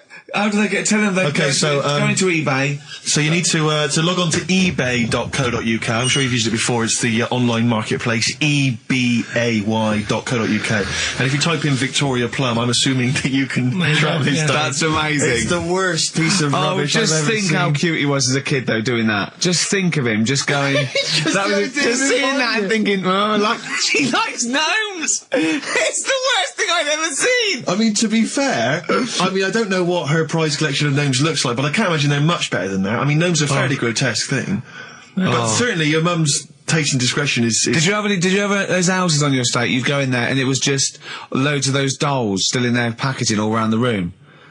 And sort of like one of those homes that keeps the sort of packaging on the three-piece suite. Why don't you buy another one for her for Christmas? Yeah. It's $3.99. It looks, but that's £2.49 because that was $3.99. Well, Oh, buy it, Carl. no, I've sorted out her passport this year anyway. I'll get her that next year. I've had an email from Andrew Forrest who has just simply entitled it Karl Pilkington. Oh, Karl Pilkington. What do you think of that? That's got to be your new name from now on. Oh. I had a mate who used to use it. What, he used to call you that? Yeah. Was that your nickname at school, Pilkington? No, it's not my nickname. It is now. No, it's not. It is now. Pilkington. Pilkington. Oi, Pilkington. Oi, Pilkington. Pilkington, do my homework. Where do you live? Where do you come from? Pilkington? No, there's this lad who called Mark, right, who I used to go to school with, who used to call me that. And his mum, right, was like obsessed with cleaning. And I was never allowed in their flat. He makes the place look untidy. So she used to, I don't know if it was just me or all his mates, but I used to turn up and she goes, yeah, he is in, but you know what you've got to do? And I used to have to go round the side of his flat, and he had a computer, right, which I used to play. I didn't have one at that point, but he had one.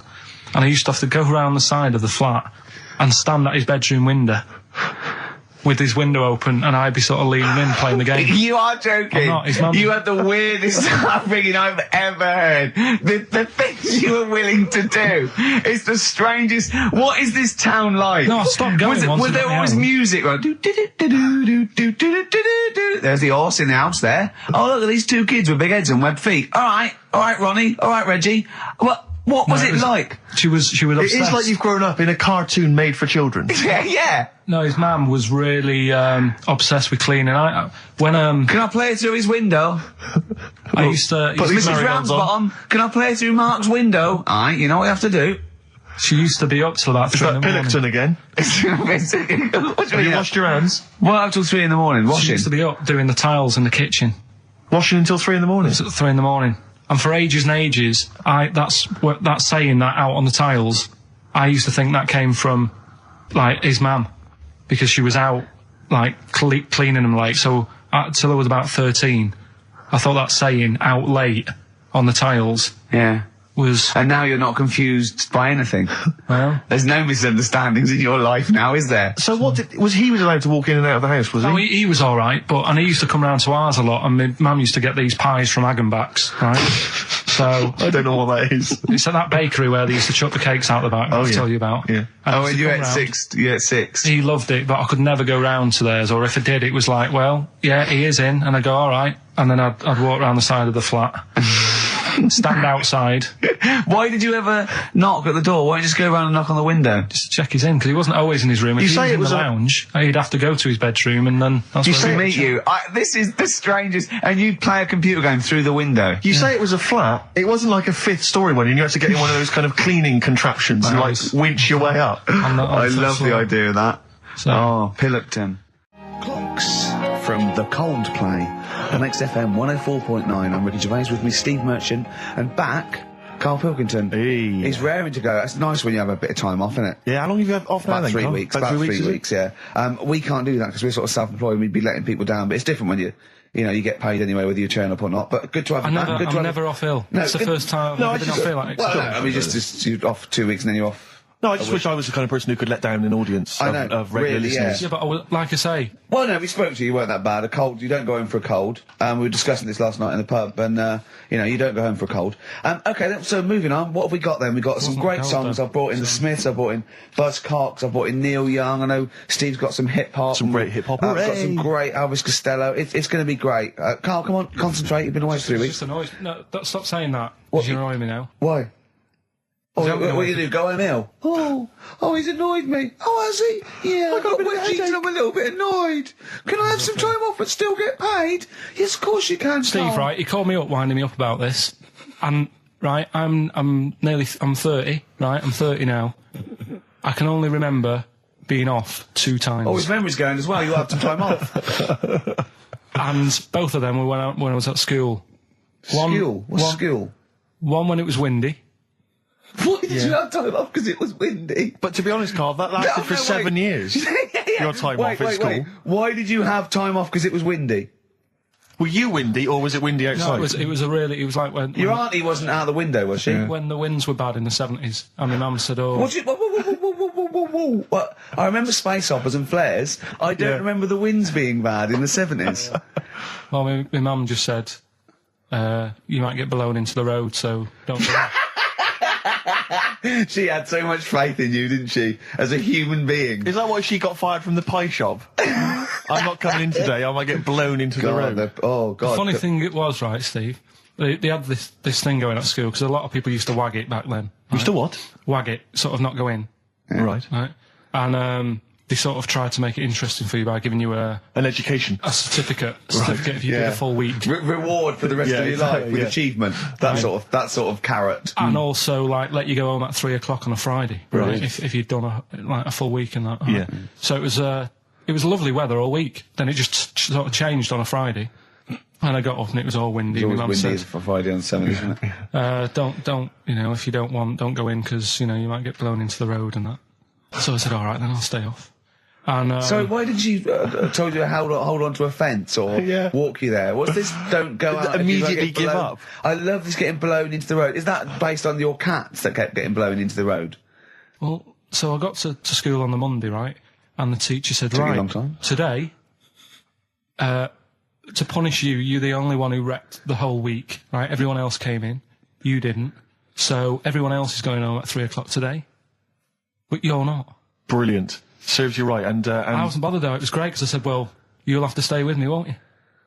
And it was Brilliant. great. So all I did for half an hour was doodle and stuff. It was great that afternoon. yeah. And that was ages ago. That was like when I was about 8. And that's one of the times I was off ill. Yeah. So it was. But that wasn't even ill. That was wind. Yeah. Yeah. So Yeah. Yeah, it's a bit different when you're To be honest with adult you- world though, Carl. You can't just not turn up because you've got a bit of a cold or you're a bit fed up. I mean, we had an appointment 4 o'clock Thursday, wasn't it? And he had to call it because I cancelled it. I went on, meeting went on a bit late. Time management. Get things done. If it was important, you'd get it done. Play a record, Carl. Pull your finger out, please. when I was a kid, right, and it's all right for you to go into women's toilets when you're a kid. It's like, oh, it's a bit cute, right? As long as you're not, like, over 15 or something, right? Right. But when I was a kid, I went into a toilet, and women, when they use their little cubicles, they don't shut the door. Some of them just sit down on the toilet, Yeah. right? And you see everything. And, no, seriously, that's probably one of the first times I saw, like, a woman. Yeah. That, right? And my Auntie Nora, when she was staying over. What happened with your Auntie Nora? She was, she's into wearing caftans. Into wearing what? You know, caftans. Oh, yeah. What kaftans? Big, bellowy sort of dresses. Right. And, yeah, I used to sit on the floor at home in front of the telly. Sure. She was on the chair behind. Yeah. She did a bit of a sort of a Sharon Stone scene. Oh, God. Yeah. Did you see it? There was no underwear. No. What age were you? What was it like? What age were It you? was like a ripped tennis ball. What? Right, we're off air. Either that or put us in for the Sonys. I've told you before about buying presents. Did those gloves have your name sewn in them? And a piece of string that ran over the back of your duffel coat? You know, I've never been into getting presents and that. I had the problem at that Christmas one, that time with the Victoria Plum. Yeah, we'd hate that. We'd hate to bring that back. We've done that. Because you talked about the because it's kind of to do with your dad, isn't it? He's a very bad gift buyer. Was that the problem? Well, yeah, my dad just wouldn't bother. It was my mum who sort of made an effort, and she sort of worked out half of what I wanted, then she left it to my dad to get it off someone, see if he could get one cheap or whatever. I love the fact that usually people talk about, like, drinking heavily or violent abuse, right? Yeah. But here's what he's been left with and scarred with from parents is bad gift buying. Yeah, and That's the not so Victoria bad, is Plum it? incident. In the greater scheme of things in the world, Yeah, but- that's not a bad thing to have, is it? Right, there was this, this is what it's like about getting presents and stuff, right? With my mum and dad. Go on. My mate, Colin, right? He Colin had, Makin? No, Colin Bailey, Oh, right? yeah. He had a Little Sinclair Spectrum, right? Yeah. Computer, Yeah. which was like the thing to have at that time, right? yeah. Used to always go round to his house. The deal was... Not the one you had to play through the window because you weren't allowed. No, that's another lad. Oh, right? yeah. This is a different lad. And the deal was, he came to our house, and my mum gave him a pie. And then I'd go round to his, and I'd stay there for a few hours playing, you know, Hungry Horace and stuff like that on it. Sure. Right? Now, my mum and dad knew that I really wanted one of these computers, right? So I waited about a year. Came round to Christmas Day. I thought, I reckon might have one. Turned out they bought me the wrong one. They bought me a ZX81 instead of a Spectrum, right? And Christmas Day, I'm there trying to load the games up. It's not working. I'm thinking, what's wrong, right? And the thing with me when I was a kid, I used to get quite sort of agitated. This is the moment. Right? I found out that it needed a RAM pack to make it work, right? Looking in the thing and it's saying, and make sure you put your RAM pack in the back. And I was like, oh, where's the RAM pack?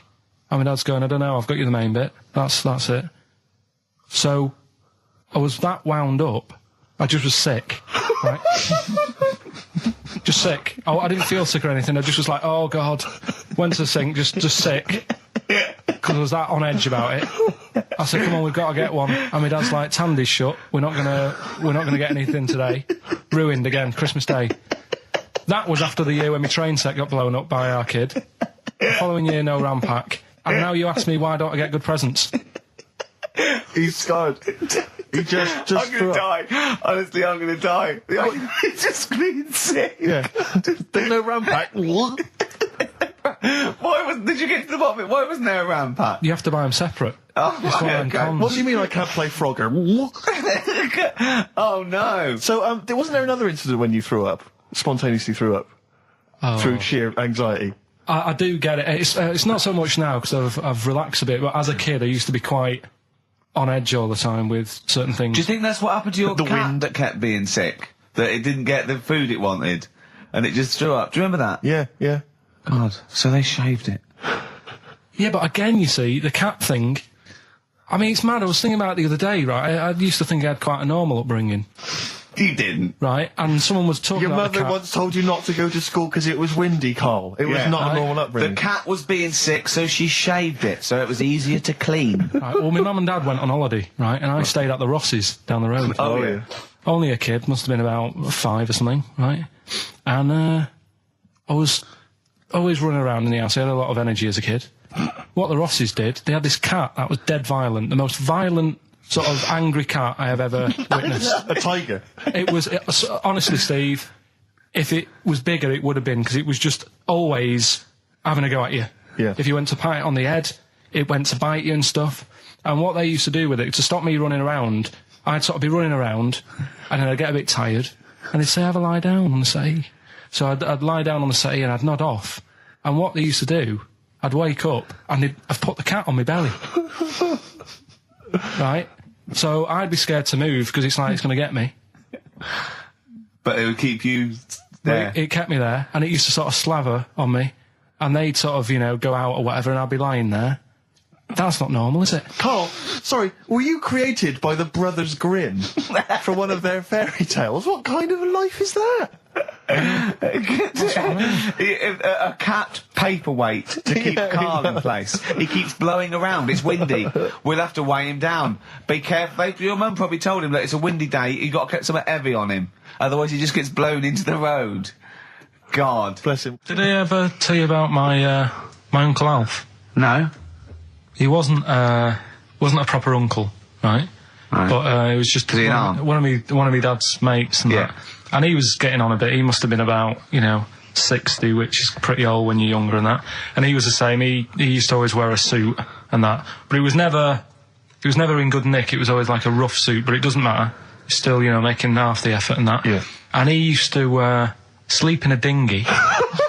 Right, my Uncle Alf. What? In his house? Yeah. Why? Well, in a flat. He's in like a little bed sit. Because he only had a little bed sit and he was into boats and stuff. So he had this Two birds with one stone. Had this little dinghy, had a little flat, thought, well, it's tight space and that. He had a dinghy as a bed, and he had 2 tellies, right? He had 2 tellies, one that the sound worked on, the other one only the vision worked. So if you wanted to watch a programme... You had to turn both on. Put them both on like BBC One, turned one up and watched the other one. Wow. That's extraordinary. From his dinghy? Sat in his dinghy. That is brilliant. It was an inflatable dinghy, it wasn't like a wooden... Yeah, an inflatable one, yeah, big inflatable Did you ever go around and visit him? Yeah, now and again. Was it weird seeing a 60-year-old bloke in a suit, in a dinghy inside, watching 2 tellies?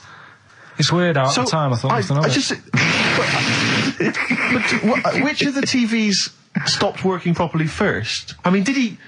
let's say the sound went on one of them. Yeah. Did he carry on watching the other one, hoping... that the other one was fine. No, he went and got a new telly, and then the vision went on that, and he went, oh no. He went, hold on then. Wait a minute. I've got another telly in the wardrobe that I haven't used. It must have been like that. Yeah. Wow, he sounds brilliant. Is he still alive? Yeah, he's still around, yeah. I haven't seen him for years, but he used to... be alright. Was he married? I think that's what happened. I think his wife passed away, and that's when he had all this, he had a boat. And it's like, oh, where am I going to put it in a bed sit? And it was like, hang on a minute. Yeah. You know what I mean? Sleep in that. So, yeah. I wonder if he ever brought any women back. Just the idea of bringing them back, getting down to it. Shall we move into the bedroom? Ahoy! Oh, that is fantastic. What were we talking about before? I was until the most complaints ever, the Last Temptation of Christ. I haven't seen it. Was it? It's Scorsese, isn't it? It's Martin Scorsese, and I've bought the film actually recently because I was intrigued to see it, but I've not actually watched it. But from what I understand, the reason that it was so outrageous is because it has a whole sequence which shows what it would be like if Jesus had lived his life and not martyred himself on the cross, but lived his life as a human being, part of which is him having sex.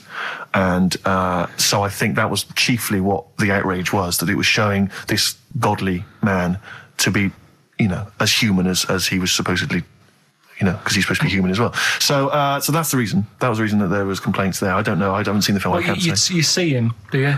You see him having sex, I think, yes. Although it is an actor, Karl. Yeah, it's not actually Jesus Christ. It's not the real Robert Powell. No. It's an actor playing Robert Powell. Is that, you see, sex on films and all that, right? When I was growing up, I'd be watching... No, just saying an example of this, really, right? When I was growing up as a kid and I'd be, watching films with my dad, right? He'd really be enjoying a film, right? And then a sex scene would happen. Right. And he'd go... On film? Or just behind you? Yeah. In the film, a sex scene would happen. Your brother up to his old tricks again. And he'd get up and go make a cup of tea. Right? Right. Typhoon? That he'd stolen from some sort of telephone box? And, even recently, he thinks it ruins a film. Do you know what I mean? Because there's no need for it to happen, is there, really? Yes. Why? Sometimes it's warranted. if the film itself is Yeah, no, fundamentally some about... films it isn't though. Some films it Of isn't. course, some films it's arbitrary. I think the films that him and his dad watched together on Channel 5. Yeah. Probably not. Is it only on Channel 5 in your house? But let's put it, if you're watching, I don't know, a late night, Friday night, From erotic thriller. 1983. Yeah, Illegal Briefs. A beautiful lawyer has to defend a man who may be a killer. She falls in love with him, but does she know a real man? Oh dear. You know what I mean, though. Lest you forget, of course, that I... Love Heat. With the bloke that is now in... Go on. Of course, that I, according to the Internet Movie Database, I once appeared in one of those films, in the film Killer Image, a Canadian film, I believe, from 1989. According to that computer... It's all wrong, website. isn't it? It's all wrong. It's all completely wrong. Of course it is, yeah. Apparently, I was in that, and I played the role of Kirk. Was it a porn thing? No, I think it's just an erotic thriller. Oh, right. That I suppose it is. You only had a very small part, though, didn't you? Indeed. Yeah. But no, do you know what I mean? Sometimes you don't need to go that far. Say, like in this Jesus program, right? Film. What's it called? The Last Temptation of You're Christ. just like talking... You know what? What's his name? Is it Ralph in The Simpsons? Yes. I drawed a kitty cat. It's like talking to that. Yeah. No, but right, this temptation thing, right?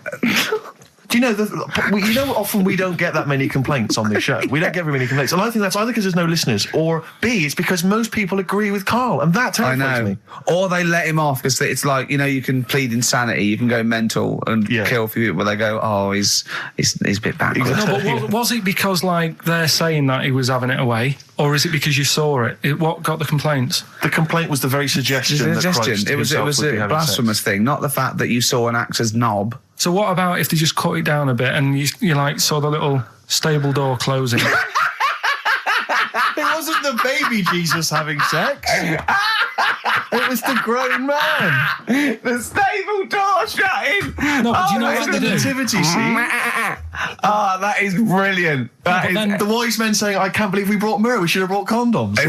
Yeah. There's 2 for 1 offering, Boots. Yeah, that's what we were thinking. With frankincense. It's just that it's always awkward. Should we apologise now to the Christian church as well? So Sorry, the little Chinese fellas, little Welsh fellas, and the little Christian fellas. We haven't said anything wrong. No. It's like, you see, when I was growing up... Stable door. I love the idea that in Karl's world, he was born in a stable, just thought, well, I love this place. Yeah. I'm just going to stay here the rest of my days. This is good here. Oh, brilliant. But when I was watching telly with my mum and dad, I mean, it still happens now, right? My dad will sort of go, oh, ruined. Good film ruined, right? Yeah. If some sex scene happens. But why doesn't he But just what are we ignore talking it? about sex scene? Are we talking about a kissing, or are we talking about penetration and looking at the camera? Going, just- are you enjoying this, Pilkingtons? What are we talking about? What is sort of extreme levels we talking about? Right, last time I was down there, right? Yeah. What was it? Meet Joe Black. Meet Joe Black. Meet Joe Black is a terrible film. Yeah. Yeah. Right? There was good film, and then it's going to happen because like the music comes in. Brad Pitt's keeping quiet. A woman's eyeing him up. Sure. So my mum, I love that. my mum's worked it out already, and she's going. Anything on the other side, love? She knows. She knows. It's something's. So you can be enjoying a film and you can be an hour and 10 in, and then some spidey senses of one of them can go, should we turn it over? And the other one goes, yeah, all right. Are you sure it's not them protecting you from scenes of sex? So that what they're thinking is, what if Karl gets the idea to have sex? Yeah. That could lead to procreation. We don't want any more like him. Yeah. We've got to end the line here. You sure it's not the doctor? Keep calling on going, you are keeping away from exactly. women, aren't you? He must never find out. Are you how sure it's they're not done. embarrassed because they're watching a sex scene with their son? It happens every time, right? There's 2 things that my mum does, right? It's that if there's sex scene on the telly, she'll go, anything on the other side, love?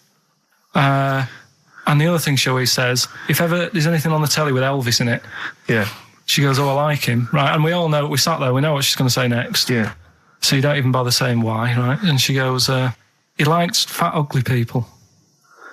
He what? He liked fat, ugly people. He didn't always go for like the good-looking fans in the crowd. What Elvis did? Yeah. Right. That was always the thing. And I'm sorry. No, hold on. I don't know what we're doing now with our lives, Steve. Right, wait a minute. Right. So your mum says 2 things, right? She either says... Is there anything else on the other side? Or, I like Elvis. There's a pause because you know what she's going to say next. She says, he liked fat, ugly people. How often does this occur? Well, because they've got like, Sky, there's a lot of those channels on. They're like the music channels. So Elvis always comes on. There's either an Elvis film, there's like, you know, a classic hit by him on. And she'll go, I like Elvis, he likes fat, ugly people. And what do you mean he liked fat, ugly people? Is she a fat, ugly person? Because there's that special Vegas show, isn't he, where he's dancing about, right? And he's got loads of scarves around his neck. Towels. Yeah. And, like, he always hands them down to the fat, ugly ones. Right. And I always say it's because they're the fat, you know, they've got a sweaty face because they can't, you know what I mean? I don't know what world they live in. I don't know how we've gone to this subject. What sort of world are you got when you're watching his face? And what do you mean fat, ugly ones? You mean they're in the front, they're sweating a lot because they're a bit chubby? So she thinks, you know, is giving them a towel because it's but he's really going, wipe your face, you're putting me off, you fat cow. Stop sweating near me. There's another one. What? So, hairy Chinese kids. Yeah. Jesus. We haven't slagged off hairy Chinese kids. We slagged off Chinese. We didn't slag anyone off. We just said they really haven't got a town as such, and they wear shoes. What did we say? Yeah, little wooden shoes. And what did the I just don't know how we got onto Elvis and big fat ugly women. I don't know I don't know how we sidestepped from the Last Temptation of Christ. Did you see that fat Girls and Feeders Go program? on a minute. Eh? What's Tom Petty first? Oh, brilliant! It's a great song. Breakdown. How many Tom other Petty. radio shows have talked about Last Temptation of Christ, Chinatown, fat ugly women? More than 60 minutes. Exactly. Incredible. Sony Award winning. I've always wanted a little owl on my desk. I'd like be doing work and there'd be a little owl there and I go, can you give me that pencil? And it just sort of goes over and gets me a pencil, goes, cheers, and it just watches me and it thinks I'm brilliant. Do you know what I mean? Not really, no. No? No, I've never had an urge to have any kind of animal sat on my desk. No, Carl? You'd like a little owl, wouldn't you? That helped you? No, I had a little magpie, didn't I? We've talked about that. Oh, he came down and started pecking your grifter, didn't he? Yeah. What was his name? Maggie. Sure. Brilliant. Inspired. And you took it to school and it didn't come back once. Didn't come back. Didn't see it again. Oh, dear. Did it ever peck your head? Because you used to have hair, didn't you? Mm. Yeah. No, it did. It started getting a bit violent. Really? Yeah. But was it becoming sort of age when it's probably sexual frustration sort, you know, because I think magpies go for shiny objects, don't they? And you were probably sort of probably losing it a little bit then in the front, and so when the sun was out, there's a bit of a sheen on the front. They saw glare and thought, I'll have that. Yeah. What is that? That's brilliant. Yeah. Or as it was sort of pecking away, it mistook it for a tree. Yeah, because of the noise. Because of the noise. Yeah, the hollow sound. Go on.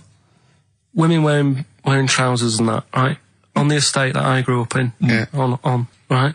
There was a woman about 4 houses down, right? Rough. She's the one. She was, or the estate? She was, right? Yeah. She's the one whose kid took a horse into her house. Yes. Right. Now, we won't go over that again. No. If you're a new listener, I think we covered. I think they get That's the all you idea need to know. Right? Yeah. Now, she used to wear leggings. Yeah. Now, they're a bad idea. They are a terrible idea. I agree with you there, Carl. If you're a lady of What the colour? normo persuasion... Were they pink? No, they were sort of black, but with all bits on them. Oh, right. You know what I mean? What, toast and Just horse bits. droppings? Yeah, go on, yeah. And she used to, she's quite a big woman. Sure. Pauline Quirk, I think we described her as. Looked like a light bulb. It is those kind of women that are attracted to leggings. Yeah, I know, yeah. They are drawn to them like a moth. Yeah. She used to wear them, and that's what I remember when I read this piece. She used to work on one of those sex line things. Right. She used to do that. But what was she, an engineer? the weird thing with her was, she had big eyelids. Right. Go on. That were too big, and this is what I was thinking. What right? do you mean she had big eyelids? How big do eyelids have to be for you to go, they're big eyelids? What was she shoplifting with them? Would she come out of Dixon's with, like, radio stored in them? What do you mean she had big eyelids? It was another one of them popular things around our way. Do you know? Like, What do you mean popular things? think They people go, oh, I'll tell you what, they're all the rage. Can I get some big eyelids, please? No. It was just like one of them things that people suffered with. Just big eyelids. They could hardly open their eyes. What do you mean? What do you mean? That's one of them popular things around where I grew up. People had big eyelids. They could hardly open their eyes. What does that mean? What sort of freak town were you born in? You had webbed feet people with big heads. You got women with big eyelids. What does big eyelids mean? Are you confusing her with the horse? Yeah. Did she have hooves? Look, what? Just too much skin. It was like the neck of a chicken. But on the eyes. Well, what's your point? Anyway, so there's this big eyelided woman with the leggings. And that's what I'm saying to you, though. when I read that story with people with trousers, Yeah. I went from that. Yeah. To Into a that. woman who used to have big eyelids. I still not the point. But then, and also the other bloke who had the eyelid problem was a mate of mine. Right. His dad had it, and same problem, massive eyelids. I don't know what that means. I don't know what that means. I used to say to my mum, I'm going round to Dave's house, Yeah. and Or to say, Drew, as you call him. that's all right, but make sure his dad doesn't take you out in the car because he could hardly see. He had to have his head. He gets to tilt his head back to keep his eyelids Make open. sure! Did he have a couple of matches with him at all times? What a load of gobbledygook. But this began as educating Ricky. I know, So it's what, like he was people thinking, with eyelids. But it's like you're supposed to make that leap as well. Yeah. If I mentioned the trousers, Ricky will probably be thinking about people with big eyelids and women wearing leggings. Play a record, Carl. Got nonsense. Adverts. No. Oh, all right. I had Potatoes, so much the mash farmers. last night. I had so much sausage mash at the second helpings that I had to sit on the edge of a seat so my stomach could hang down. I love spuds. Spuds and bread. I could not do without spuds and bread. I feel like maybe I could make my own bread. Spuds, I wouldn't know where to start with a spud. Yeah. And it's like, they're amazing. You can boil them, you can broil them. Yeah. I don't know what broiling is, Nor do but I. I suspect it's tasty. I don't think it's as good as... I mean, obviously the chipped potato is... For the working everyone's classes, favourite. the chip. It was always on. The chip fat fire was always on in my household. The ceiling, the death trap fire, polystyrene ceiling was Yeah. yellow. Exactly. Come Wednesday in our house. Yeah. And, always had chips. Because all I remember hearing, if I think back to my childhood, all I remember was, gotta stop and get some potatoes, or phone your dad, tell him to get some potatoes. Well, that was your job, wasn't it? Get Carl? the potatoes. Yeah. It was like, I mean, it genuinely, it does concern me What because did you have to do? Did you have to fill a diary out for your well, it's teacher? when, do you know when you're at school? I don't know if you do the same thing, but you get like a little red book, right?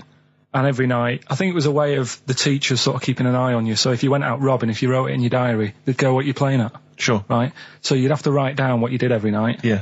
But I didn't get up to that much at that point. Sure. I used to just go on my errands. Yeah. And it was my job to like... I haven't heard errand since the 70s. it's nice to hear that. Just go on. I went to U-Phase, right, the little local supermarket. Yeah. And I got... What's it called? Euthanasia?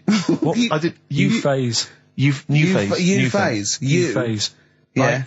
H-U-G-H. U-Phase. Oh, Hugh Oh, it's Phase his is his name. name, right. Yeah. Yeah. And Right. I just had U-Phase, to get, right, yeah. I just had to get like a bag of potatoes. Of course you did, yeah. And a essential. loaf. Staple. So I used to put that in my diary every day, and it got to a point when like even the teachers were like, just make something up. Yeah. Stop putting the same thing in. Sure, start joyriding or something. Live.